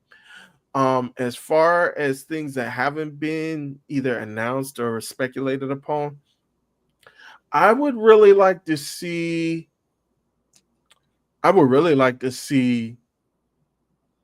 Because I know I think, and again, courtesy of John Pollock, Post Wrestling, I think he mentioned that. I'm about to call her Trinity. Naomi and Jade in their no holds barred match at Evolution, they wanted to use mace on each other and spray each other with pepper spray. I was like, oh Lord, no. So I would love to kind of get, if they had like a behind the scenes of them trying to work out the match and then them trying to bring that idea to Triple H. It was like, oh, I don't know. I don't think so. That's wild. But yeah, but I think maybe covering Naomi's run all year and just like her turn at the beginning of the year, going into Money in the Bank, and then becoming champion, and now like everything kind of flipping on its head with her and Big Jim welcoming in the Baby Uso. Baby Us. I think you can do a lot with telling the story, not just of the character, but telling the story of the person, Trinity Star, or Trinity Fatu, I should say, in that one, and really getting people invested, especially invested in her comeback next year. So, and then I believe you posed the third question about AEW having maybe an alternative version of this. I don't know, because I think AEW tried to go into kind of like the reality TV sphere when they first started. I think they had a show with Adam Cole and Britt Baker. And I mean, they kind of fell flat, to be honest. And so I don't know. You can't. We people have been talking about it for like years, for like decades. You can't out WWE the WWE. I think you can. I think you could possibly do an alternative. One thing that I would like to see them experiment with, and maybe on a bigger stage like a HBO Max, is maybe bringing back Being the Elite, and kind of having like a spin on it and doing like a pseudo real or a pseudo reality style show, and kind of like seeing different, like having characters still be in character but kind of ribbing each other, kind of similar to Being the Elite. And I think that could play to the audience. It may not play a lot to like casual fans, because they'd be like, what is this weirdness going on? But I think that could really play to their audience, to their base a lot. So I can't see. And as we look, I mean, you could think of WWE Unreal as similar to a Hard Knocks, where you're going behind the scenes, and HBO Max has the rights to a Hard Knocks, so you could be like, Hard Knocks, a year in the life of Adam Page or something like that. But I mean, now that I think about it, I don't know. Yeah, That's not bad. I mean, yeah, life as Adam Hangman Page for a year, and then just covering this year. I mean, that would be pretty dope, I would think. I like that. I like that as an idea. That's a solid choice. And I Tony say, Khan, Tony hey, Khan, make sure to reimburse I me, will, brother. Tony. If you, yeah, we got this is record. This is visual record. I am filing my IP right now. But to me, I think AEW, I'm going to reverse order. I think they can really benefit from a product like this. And whether it's maybe we don't do the backstage approach again and we, WB, you have the ownership to this. Batman has a year one. AEW, year one. Give us the documentary of how AEW was created. Give me from All In to the first meetings with Tony Khan to all the way into the checks being signed to the creation to the first few events. Give me all of that. Give me that real year one of what you had to do to create this. That to me is a different angle of, oh, this is how the Bucks work as business people. This is how Tony works as a businessman. This is how the production of AEW was created, and this is how we've been evolving it. And then maybe you then do those pocket episodes where you do a Hard Knocks on a Hangman, you do a Hard Knocks on a Swerve Strickland, you do a Hard Knocks on a Tony Storm or on a Mercedes Moné, and that way you then boost up your individual stars, but also bring up the brand and introduce people truly to the brand of AEW in a different way. I think a lot of WWE productions lately have been moving in a great direction of introducing WWE to people, whether even through the Vince documentary, though WWE did not have a lot of partnership with that. They introduced folks or up to a certain point until, things changed. But literally, they were able to introduce people. Here's the territories. Here's this. Here's that. This is how WWF became WWE. This is how we made the sauce. They help introduce you to what you're watching, and then it makes it palatable for a lot of different people. I know that the one common complaint I've had from going to a lot of live shows and taking people with me is, yo, I have no clue what this show is and what's going on. Help break that down and bring people in so that way then people can then lock in a little bit better in a different way. But when it comes to WWE continuing to do this, I like it. I'm on the 5th episode. I was wrapping up the 5th episode, just didn't have enough time because I'm too tired and I fell asleep because I'm old, in a different way. I'm not. You ain't alone, brother. You ain't alone. Hey, work can be a lot at times. But with that being said, I like what we were getting, and I would love to see You Stole My Thunder, a Naomi, a Trinity Fatu. I would love to see a Chad Gable because we not only had a contract re-signing this year, we also had a new character with El Grande Americano. I would love to see that time period when Worlds Collide, when he was wrestling multiple shows. I would love to see what he would be doing. Allegedly. Following him. Hey, allegedly. My apologies. Allegedly. But I want to see following that. I also want to see, and I'm sure they're going to give it to us, but this John Cena heel turn. I want to see how they make this production of, this is what we made. We're not going to point any fingers at anybody per se, but yeah, we're not too happy at it because it ends off with WrestleMania 41. That's where the Netflix series ends, with basically at the end of WrestleMania. And so covering some of those stories of Bianca Belair and some other people. It's an interesting documentary. I think especially if you're trying to get people into wrestling, it doesn't hurt to have different tools to get your friends and girlfriends and boyfriends and whoever you want to get into wrestling. And so I think it's a great platform to use for that matter. And I enjoyed it as a program. Even though, sometimes they definitely be talking dumb to you as a wrestling fan. And you're like, I know this already, homie. Take a pause for the cause. But I think Well, I was going to say, I think that's a big thing. Like, they're trying to introduce the new fans who, it was similar to what they did on their first night of Netflix, where their first night with the Raw on Netflix, where at the beginning they were like going through the history, because it was like, let me teach it to you as though you never even watched our program before. And so that's why I think they were kind of trying to dumb it down for the newbies, just in case. But I do want to kind of piggyback on, and I know the time limit has passed in our Iron Man match. We're going into overtime, but real quick, I did want to your idea of AEW and year one, and we kind of heard rumblings. I believe Cody Rhodes mentioned something on his podcast recently about just him not leaving in the best of terms from AEW. Like, do you think that should be featured if they do have that on camera, and like have stuff going on with Cody Rhodes and maybe disagreements that he's may have had with the upper brass or with any of the VPs, and then introduce that, and then maybe kind of stir up some drama between the two? No, not at all. And I say no because what did that CM Punk footage do for you?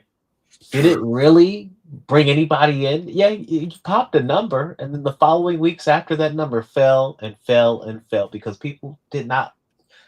What you showed was footage that kind of confirmed the story that you got. It didn't really make you look any better in any light. It didn't make your heel characters look any stronger.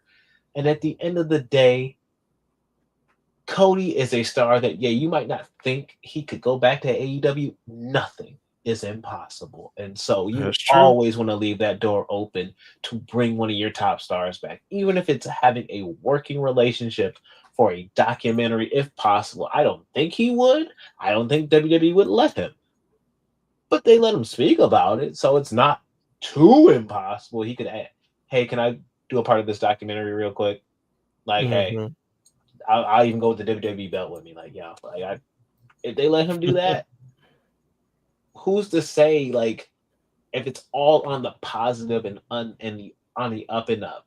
We're just talking about the company and the creation and the ideas behind it, the drive behind it. I'm trying to get Cody on the documentary, not just footage of Cody on the documentary, because I want to use that against him. No, I want to bring eventually. I'm playing the long game if I'm Tony Khan. If there was some burned bridge between us, time heals all wounds. If Tony has not learned anything, one Phillip Brooks went right back to the place that made him. Well, he in a better spot, I guess, now. But once he said, like he said in his opening promo, he went back to that was the place that made him sick in the first place. Now it's just Vince made him sick, and that's really what made him sick, and he has disagreements with some people. I digress. Yeah, we're gonna ignore all the stuff he said about Hunter in that podcast too. But at the end of the day, time heals all wounds, and I truly do believe that if they open up the opportunity to do this documentary and ask Cody to come on, ask a Brandy to come on, because I feel like there's some burned bridges with that too. And so bring them both on, because they were both people with visions and helping craft that AEW product that we had in that year one. Bring all voices on to, hey, this is what we did. We were the cooks in the kitchen, and this is how we made our souffle. Check it out. I think that would be a great positive thing for them. Don't throw no dirt.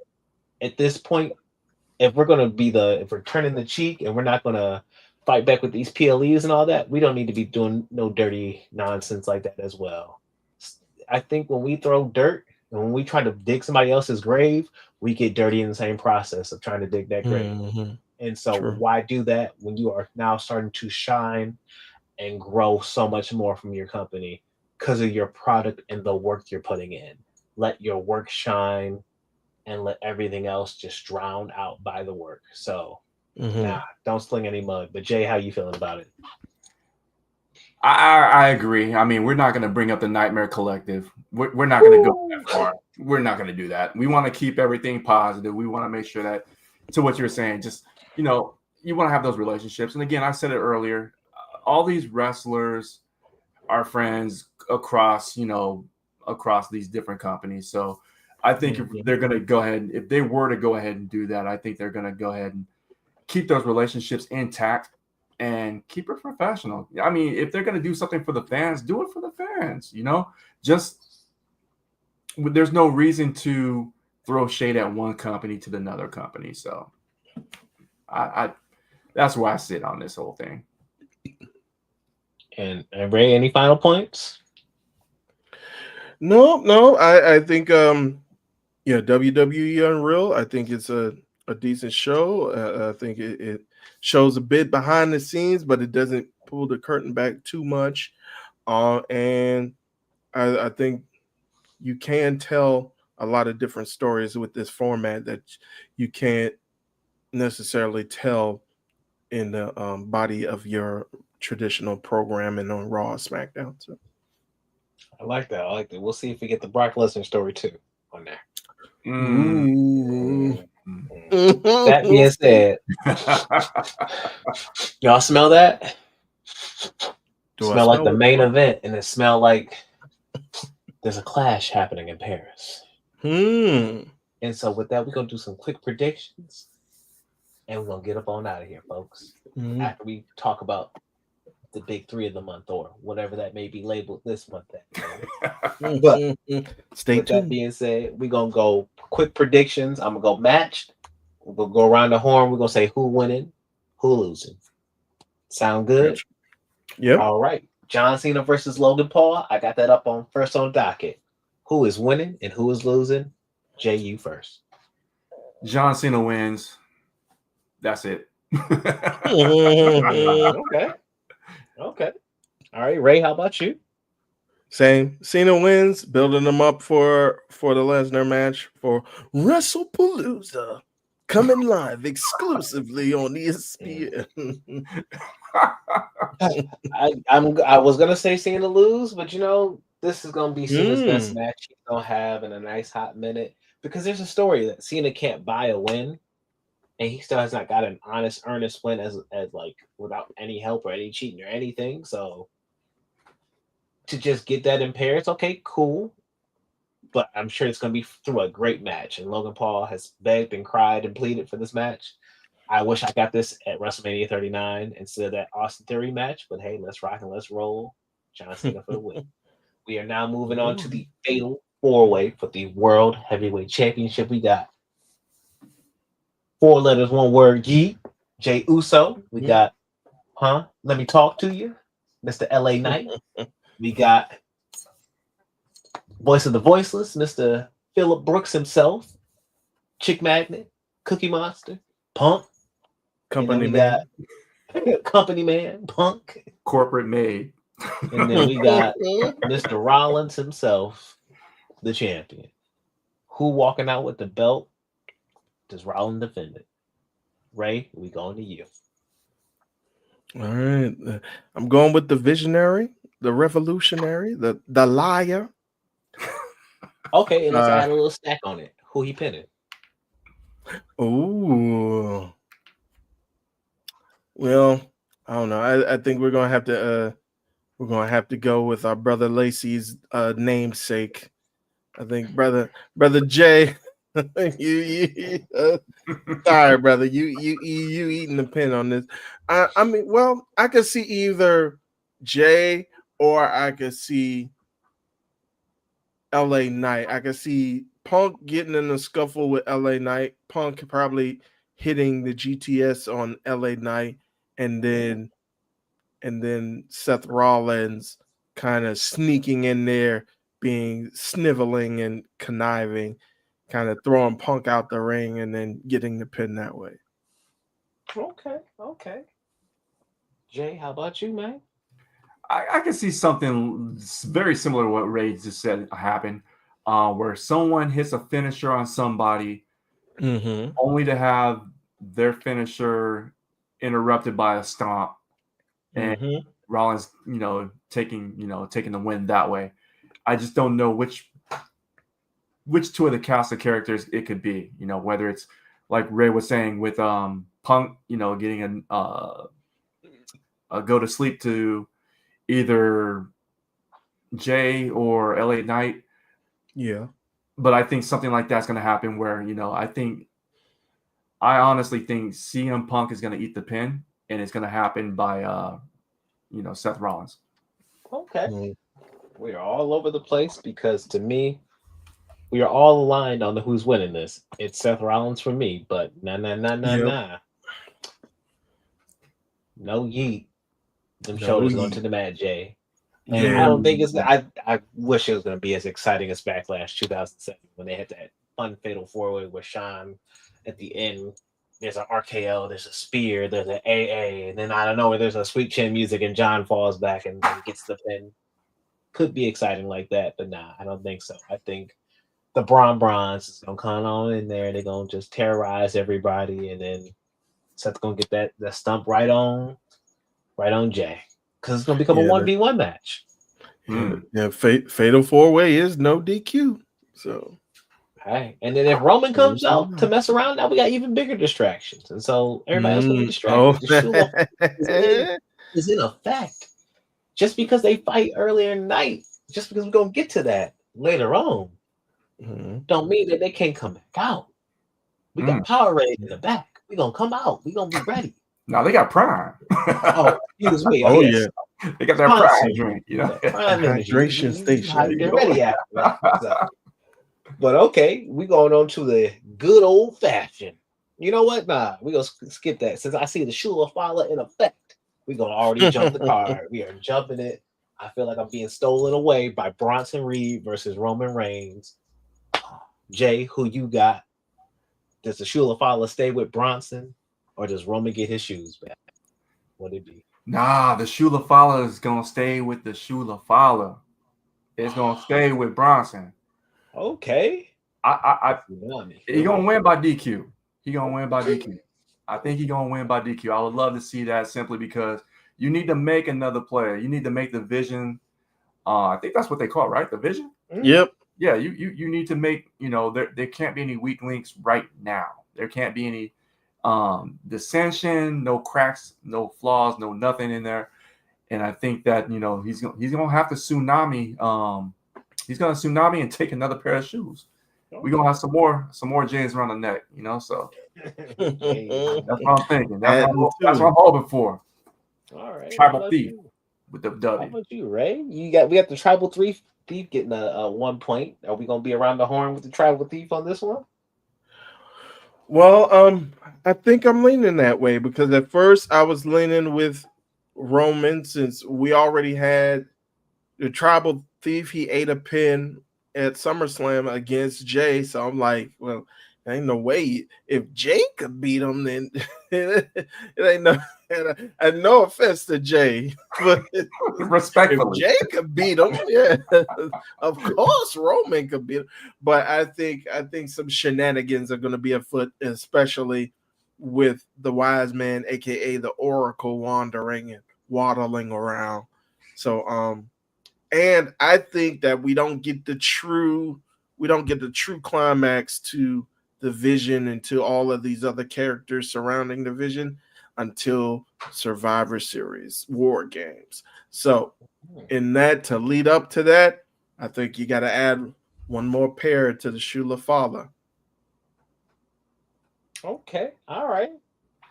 Well, he got 2. I'm going the opposite way because all it takes is 1 to acknowledge him. Roman Reigns will definitely be getting that dub back and them J's off his neck. That's just a wrap. Because fool me once at SummerSlam, fool me twice at Clash in Paris. I will not be made a fool again. Because Roman will not lose again until he faces Braun Breaker 1-on-1. And Braun's going to kill Roman. And I'm sticking to that. That is his next loss. He will not get off that. His next loss. I'm going to stand on my ground and stand on my mountain. I refuse to let it go. And so Roman Reigns for the win in Paris. Acknowledge the man. That's just how it's going to go. You remind me of back in the day. I don't know if you guys were like old school with the law before Pollock and Ting had their own thing, but they had the law. You remind me of Jason Agnew forever just saying, we gotta see Undertaker versus Sting. We just it's got to happen. It's going to happen. You would have happened, but stranger things, I guess. Stranger things. But I think Bronson's time and big moment will come in Perth because he missed the last one because of his wife giving birth. And so could not be at that show where he went to have he was supposed to be in the chamber, I believe. And so the man he deserves his moment in his hometown at that arena. And so when they go back, I'm sure he'll get a big moment on that show, but I don't think it comes prior to that show, personally. And I don't know what it would be. This is WWE. He's not winning in his hometown. He gonna get the shine just like who else? Somebody else didn't get the shine in their hometown, and then they gonna get it back again. I forgot. Well, Carrie ain't not gonna get that. So now we got a good old fashioned Donnybrook. Who will be winning this match, Ray? Well, I think you might hear some fight forever chants because these guys have just been brawling like incessantly, just nonstop. But I can see your man Rusev going over. I think you want to continue to build him. It is interesting, and I think we mentioned it on NWA how folks who came back thought they were coming back and that the grass would be back greener from AEW to WWE again. When you look at an Andrade, when you look at a Aleister Black, and now when you look at a Rusev, but then you realize, oh, maybe it isn't all that's cracked up to be with me coming back. But I really want to see what they do with because Sheamus it's not much more he could possibly gain. This is towards the end of his run. I know he wants to get that IC title and be the Grand Slam. I know that's going to be like the forever challenge that he has in his head. But I think Rusev needs to go over, and I think you need to like put the rocket on his back and see where you could take him now that you have him back. I like that. Jay, where you going? I would love to see Rusev win. I just don't see it happening. I really don't. Sheamus is a Triple H guy. And they are in Europe, which is Sheamus's backyard. I would love to see Rusev win, but I think Sheamus is gonna take the W. And honestly, who wins? I think the fans are gonna win because it's gonna be a very entertaining match. They're gonna beat the snot out of each other. So I think the fans are gonna win, but Sheamus gets the W on this match. Yeah, give me a pause for 2 seconds. I'm looking at my map. I'm just confirming some things. And yes, Ireland just might physically be a little bit closer to France, but Bulgaria, I do believe, is in Europe. So I mean, these are 2 European. Oh yes, sir. You're right. You're both European. I stand corrected. I was wrong. I'm not afraid to admit when I was wrong. I was wrong.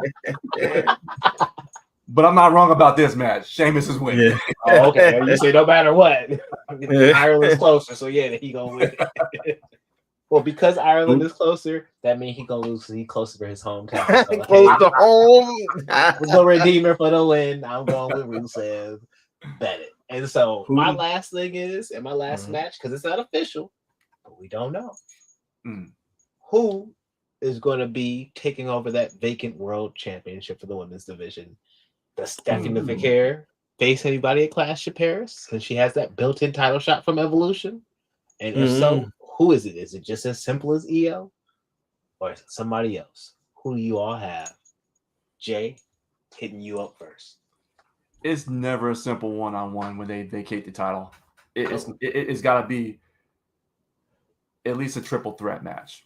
You just had Rhea Ripley in a match for the title not too long ago. You had Io Sky in a match not long ago for the title. And Stephanie Vacque, she's affectionately called, is owed a title shot. So I think it would be a triple threat for the women's championship with those 3 ladies. And I can honestly see them going with Rhea Ripley winning the title. simply because they're going back to Australia not too long from now. And so why not have her represent, with the title in her home country and defending on her home turf? Well, I do see a one-on-one scenario. I do think they do want to honor that one-on-one match with Stephanie Velcro. Earning her title. Shout out to Naomi. But I think the other person who earns their way into that match, that one-on-one match, is going to be Io. However, Io's not going to win the belt. I think based on some circumstances and based on some little breadcrumbs that we're seeing on Raw, and my girl Asuka looking fresh in that Versace, I think she's going to end up costing Io a title shot, and we're going to get a feud between Io and Asuka, which is going to be fantastic. And I think Stephanie Vacour is going to end up winning the women's championship. Okay. And thanks to both of your answers, I've started to sway my answer, because I was initially going to say it's Stephanie. And I was going to say that Stephanie's going to win the belt, but Stephanie was going to end up facing Jade. I thought they were going to bring Jade over because they seem to have this thing where they need to fill a spot for Liv. So they brought Naomi over through the cash-in for that. Jade just lost to Tiff. I don't really want to see Jade do Tiff again unless she's going to beat Tiff. And so what, they just transferred Jade over for that reason, and then you start the transition for Jade turning heel to take over that top heel spot on Raw. Possibly, but no. You all have changed my mind. You all have. And it breaks my heart because I really, really wanted her to win, but I'm happy she's getting this one-on-one match. I thought Io was going to hold the belt all the way to Clash in Paris and lose it to Stephanie in the first place. I now see Io beating Stephanie in Clash. Oh, okay. Because the story finally, when we get to Perth, is Rhea finally beating Io. I don't ever want that to be a thing. I kind of like that just being a forever thing. But if Rhea's going to get this big win in her hometown, what is it going to be? And do you want to clip the wings of Stephanie Vaquer on her first title reign with it just being a month and some change? Or would you actually like to let her to run through it? And I don't see her beating Rhea in Perth. For whatever reason, I just don't. I do see Rhea getting that belt back in Perth. And so if that's going to be the case, how is she doing that? What better story that you've been telling all year round through Unreal, through WrestleMania? Oh, I'm giving her a shot. Oh, I lost my shot. Oh, we're building up our friendship. Oh, I just can't beat her. Oh, I get back to SummerSlam. I face her again in a triple threat. I still can't beat her. I almost beat her at Evolution, but somebody got in my way. You keep constantly having this story of Rhea not getting that dub over Io, that though I don't want it to happen, I also don't see this going to WrestleMania. If they're going to run back what they wanted to do WrestleMania Vegas last year, which was going to be Rhea and Bianca, we're already repeating Vegas next year. I definitely see that coming next year. So if we're going to clear the palette for that, Io has to lose on the way there. And so we do that now. Bianca comes back and wins the Rumble later. Okay. So that's what I'm thinking right now. But with that being said, it is time for us to start our wrap-up process. But in order to do so, we must talk about the Triple-Ahh of the month. The big three, if you will. And so, Jay, who do you have as your winner? My winner for this month is a tie. Oh. Naomi and Big Jim. Hey. Congrats to them. You win. Congrats to them. I watched the podcast, or at least most of it, And you can tell that they're really, really well with each other. They vibe with each other. It's a beautiful thing. It's a very beautiful thing. And then for this to happen, for their family to grow their family, so forget the world championship. We're talking about real life. This is I really am very happy for them. When I heard that the match was postponed because Naomi was not cleared, two things had crossed my mind. The first was like, oh no, you got COVID. Might be pregnant. And I'm the latter. And again, shout out to them. Happy for them. And I'm just hoping the best for her as they both take the journey. Indeed. All right. And so who do you have for your loser? Ooh, my loser. Oh, man. I hate to say it. It's Karrion Kross. Oh, man. Ooh. I have to say Karrion Kross because all that momentum, that organic momentum that he built up, all this goodwill he's got with his cult following of a fan base, and I'm one of them, is starting to lose a little bit of steam. I want the best for him. I want the version of Killer Kross to be displayed on WWE TV if he's going to make it back. If not, give me the version of Killer Kross that we know and we are fans of. When he faced JR Kratos over WrestleMania weekend, that's the version that we need to see displayed wherever, WWE, TNA, wherever. We need to see that. And again, the further that we are not seeing him on camera, he's going to lose that steam. So I think he's taking the L this month. All right. And so who's your eye of the month?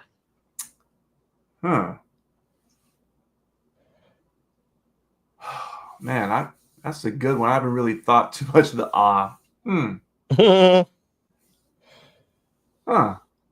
Give me a second. The of the month goes to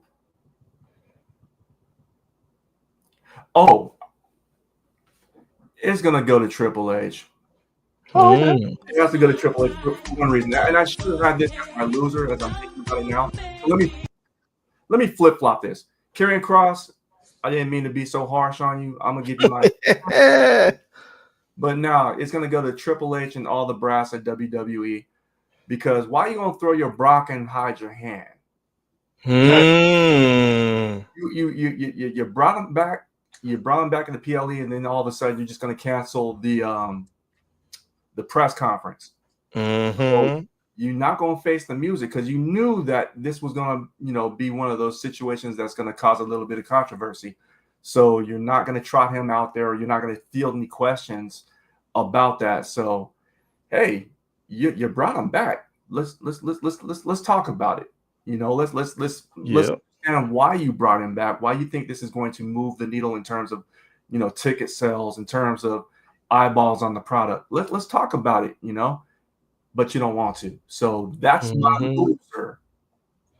Karrion Kross. Yeah. I didn't mean to be as harsh on you. I love you, bro. But that's where I'm gonna go with this. All right, and Ray, we're going to dive into your big three, your Triple-Ahh, if you will. Gotcha. Who's your winner? We here, Jay. We here. Naomi and Big Jim. You win. Just everything that, like I was talking about earlier, everything that Naomi went through this year, just her big break, and now for it to end. And I'm glad people ain't coming out and being like, oh, this is irresponsible, and how can you do this? And you knew that you were these folks have been married for, I want to say, at least maybe like a good 8-10 years. Like or well, not that long, but maybe like a good 5 to 8 years. They've been married for a while, so we ain't gonna act like they haven't been trying, right? They got married at Divas. They showed it. So like you both right. Yeah, it's about 10, 11 years, something like that. Yeah. Yeah. Okay, because I'm trying to think, because I know they were in NXT, or not NXT, but they were in developmental with each other, but that was like a minute ago. Mm-hmm. But, a few gimmicks ago. Yeah, right. Funkadactyls. Right. But I'm trying to think. Yeah, I think that they deserve it. Like they deserve it, and I'm happy for them, and I just wish them the safest of pregnancies throughout the next 9 months and change. And I love how Naomi stayed in character on on Raw, like just keeping it going and kicking out Adam Pearce. I hope in your church shoes. Oh, she was, and just seeing like this development of character from her is just awesome, and I just love to see it.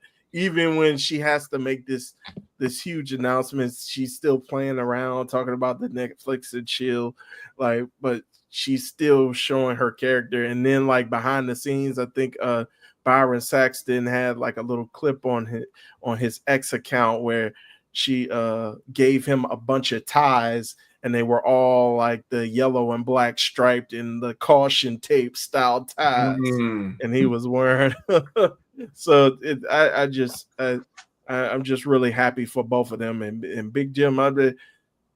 Hopefully you ain't getting that many wins on SmackDown, brother, but this is definitely a win that supersedes all of that stuff in the ring, brother. So it's good to see. It's good to see.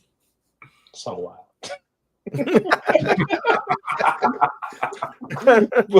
I mean, just having Naomi on your arm is a dub, brother. You don't even need to win another match in your life. I mean, this man just won a world title.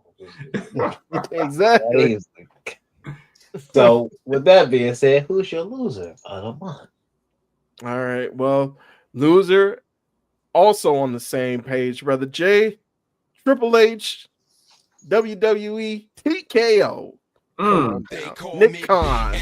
You lose. Come get this L, Nick Khan.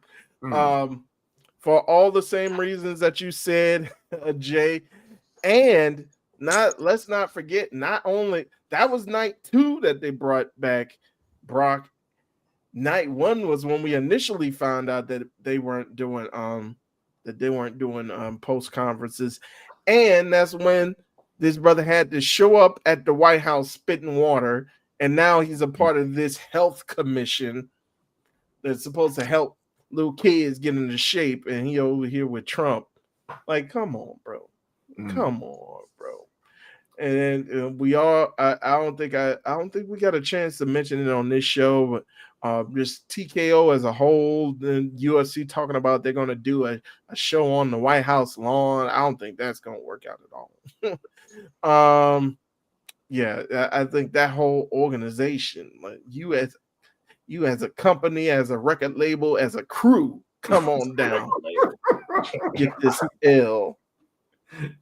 All right. I like that. And so, who you got for the eye of the month? All right. Well, my eye may shock you guys. And this is contrary to how I reacted in our live watch along of night 2 of SummerSlam.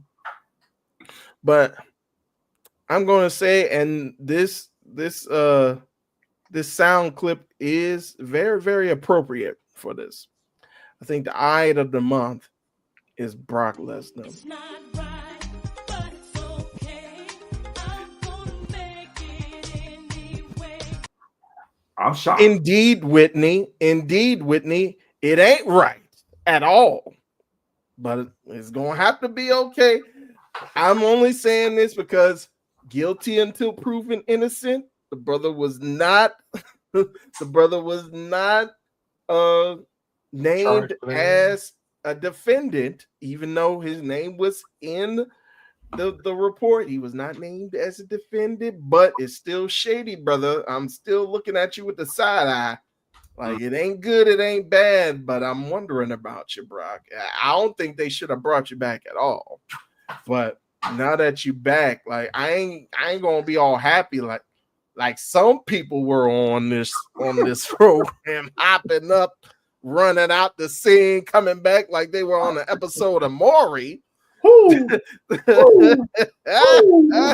ain't gonna be all excited like that. I wasn't happy for the mug. I was. Rod, You are listen to not the the clip. father. Go back and listen to the clip. I said I should have opened my mouth. That's why I jumped up, because I was gonna be like, "What if Brock come back right now?" And then literally Brock came back, and that's why I jumped, because I was so bad. That's why I said, "Go back. The footage is there." I said, as soon as I sit back down, I'm like, I should have opened my mouth. That's the first thing that come out of my mouth. I was like, I should have opened my mouth. Don't try to pull that on me. I was not happy to see that man back, but I was so mad that I could have said that, and it would have been on camera, and I would have spoken into existence if I would have spoken just 5 seconds sooner. That's genuinely all it was. That's why I went. See, I saw the reaction. I was like, man, I wish I could have put in a part of that show just right there for that, right? Because I saw GB's reaction. I was like, oh, and then you trickle down, you see Nate, then tape delay Ray. I'm like, tape delay. Oh my god, tape delay Ray. Tape delay Ray. I like that. It was awesome.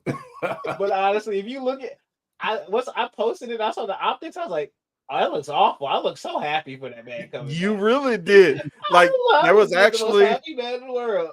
You ain't beating those allegations, sir. I put the clip up. I put the clip up on YouTube, and somebody commented, said, "We're all the guy in the blue. It takes us back to our childhood." I was like, "Oh, was I the guy in the blue?" You were the guy in the blue at the top. I don't know. I wear all colors, so I don't know. I got 3 colors on now. I don't know what color I was like, he got blue right now. He could have been blue. I don't know. Come on now. You ain't beating this one, Ray. I'm beating them allegations. Go look at the footage. It's in the footage. I even literally. I should have just spoke. That's it. I thought you meant when you said I should have said something. I thought you meant I should have just said who it was that was coming out. I didn't think you were going to say, "Oh, he was on the tip of my tongue. I was going to watch if Brock comes out." I didn't think. I'm thinking like we thinking about Dwayne. I'm like, but Brock has done this before, coming back at SummerSlam, especially when he's been gone for hiatuses, and that's where my brain was at. And he did it with Cena after Cena lost at SummerSlam 2021. So in my brain, I was like, "Oh, what if it's like that?" Nah, it should be Dwayne, because Brock wouldn't make no sense. And that's when I jumped up. That's when I jumped up. You can put me on trial if you want. I don't care. It's all good, because I'm going to hunt y'all after death. I'm going to make a Brock Lesnar riff every time I come in the room. Yeah. Oh, it's a ghost. Y'all. It's just me. I'm back. And I don't care about them allegations. You're going to hear this all day long. But with that said, Brock is your eye at the month. Well, mine, we all on the same page. But for me, this not a 1-peat. It's not a 2-peat. It's a 3-peat. Because Naomi, this the 3rd time you the winner of the month. Woo! You cooking. You Get them dubs. Eat a dub, Naomi. Like, racking them up. Racking them up. So Naomi, and I'm gonna throw Big Jim on there too, because it takes 2 to tango. And like we said, my man got a world championship off of Naomi. So hey, great job, Big Jim.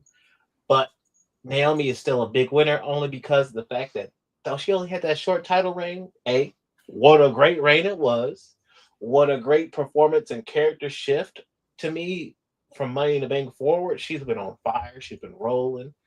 And she's been pushing that every time she can. Every inch of TV time, she rolling on the proceed with caution cart and crashing. She doing her thing as a star and as a personality. To me, watching Naomi from all the way being a Funkadactyl to now, this woman has evolved and grown and changed the game for her character. From feeling the glow to now, yeah, you gonna proceed with some caution. And she got people actually feeling that with the custom belts, the custom briefcase. She's made that a part of her character, and to the point where, like, oh, I'm gonna mispronounce people's names. I'm gonna cook you. I'm gonna talk about your shoes. I'm gonna even keep character because, yeah, I might be pregnant, but that don't mean I gotta be all just mellowed out and like somber about it the whole way out. I'm gonna show you, yo, I'm still the same one. And that character switch, to me, one of those best type of announcement segments we've ever had. Pregnancy or anything else, period. I know Wade tried to think of some other ones. I ain't gonna think of no other ones. But what I'm gonna do is say announcement segments, period, top tier. So Naomi, you did your thing. My loser of the month, that's WWE. Straight up. They call me you. And that's because I'm just good. I'm good on your tactics. I still ain't went back and watched Saturday Night's Main Event fully. You know why? Because I don't care. Stop throwing so much. I do like it, and I don't like it. Too much birthday is a thing. It's I'm sorry. But literally, too much birthday is really a thing, and y'all need to take a break. Let the people and the content you're showing. Think about that NXT show that weekend. I heard good things about Ricky Starks and what was that? Ethan Page. Yeah, I heard they had a good match, but like I ain't go back and see that. I ain't see it. Yep. I ain't see it. I'm tired, boss. Take the word for it. Yep. I'm tired of watching the wrestling, Grandpa. Well, that's too damn bad, says WWE. So hey, it is what it is. I need a break. Back up with all that and the wild tactics you got. It's cool, but like you don't need to be this aggressive. Take a break. True. And my eye of the month,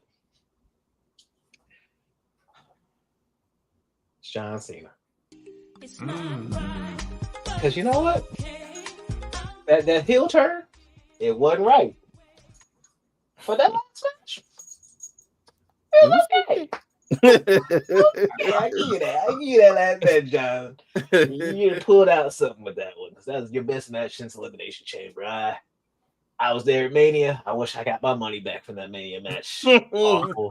Trash. It's 2 Mania matches you owe me a refund for because that's Austin Theory for my first ever match to kick off any WrestleMania I've ever been at. Boo and hiss. And for the last WrestleMania match I saw live, boo and hiss. You have bookended my WrestleMania experiences, and I need my money back, please. That's a true heel. Right. You all right, though, Cena. I ain't seen Peacemaker Season 2 yet. But I'm kind of hearing some okay things about that. We'll see. I don't know. Yeah, but he might. That's it. Oh no, go ahead. What you say, right? I was gonna say you're gonna run up on him at a red carpet at a premiere somewhere. Like, where's my money? Pay me. I need that because you're playing with my emotions.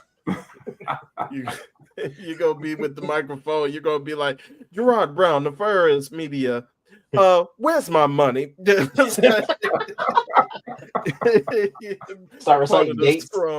Yeah. So on April 20th, 2025, there's a receipt I have for you that I need you to give me that money back right now for that event. I heard that. Also in 2023, March. There's an event. I can't remember that date, but whatever that date was, I'm gonna need that back too, buddy. Come on, give me that back. I know you got that in your pocket. Come on. But with that being said, folks, that is Ring Theory for this month. We are happy to have you, and if you've been along for the ride, jump on for the drive for 500. That's us trying to get to 500 YouTube subscribers, also 500 Patreon subscribers. And so feel free to hit that subscribe button on YouTube. It's free. It don't cost you a dime. Hit that like button because it helps us spread the message and get our video out there a little bit more. Hit that bell notification so when we go live, when we drop a new video, we got a lot of things on this channel. It's not just us on Ring Theory. We got the SBF series with a great interview with Jimmy Smith that is on the channel. Check that out with Two-Way Ray. Mr. What was the feed? What was the behind it? Take delay Ray. Take delay Ray. getting Jimmy Smith's takes, not only just with MMA, but also talking a little wrestling at the same time. So dip into there, check that out. We have the Parlay, where we always feed some ducks. So make sure you check out Parlay. Yes. Along with our other shows. We were recently on the NWA podcast on Post Wrestling. So check that video out as well. But with that being said, Ray, any closing words for you? Well, you gave me all the plugs. I appreciate that. Like Brother Gerard just mentioned, yeah, SBF, check it out. I'm also going to have a second clip of the interview that I did with Jimmy Smith, where we talk about his grind, his all grind team of championship level fighters that they didn't have one outstanding physical talent, but they still managed to work hard and to put in the effort and have great cardio, and have that alone push them to either a championship or to a championship contendership. So I'll have like a clip of that, and then the whole episode is up now. And like you mentioned, we got all of our other episodes, including the most recent Super Salad, where Sister Rachel, OG Rachel, and a plethora of guests, including myself and Nate Milton, were talking about the Fantastic Four and reviewing spoiler full review of Fantastic Four. So check that out along with all of our other shows here at the network. Jay, how about you? Any last words for the folks? Nah, I mean, this was a great conversation. You can catch me here at the Nefarious Network, doing some other things around here. So, if you haven't hit that like or subscribe button, be sure to go ahead and do that. Stay up on what we're doing over here on the Nefarious side of things. So, you catch me on Instagram at Jarek_wins. Catch me on Blue Sky right there as well, too, and on the Twitter. So, that's all I got. Who knows? He might even give a compliment to Kenny Omega every once in a while. Every once in a while,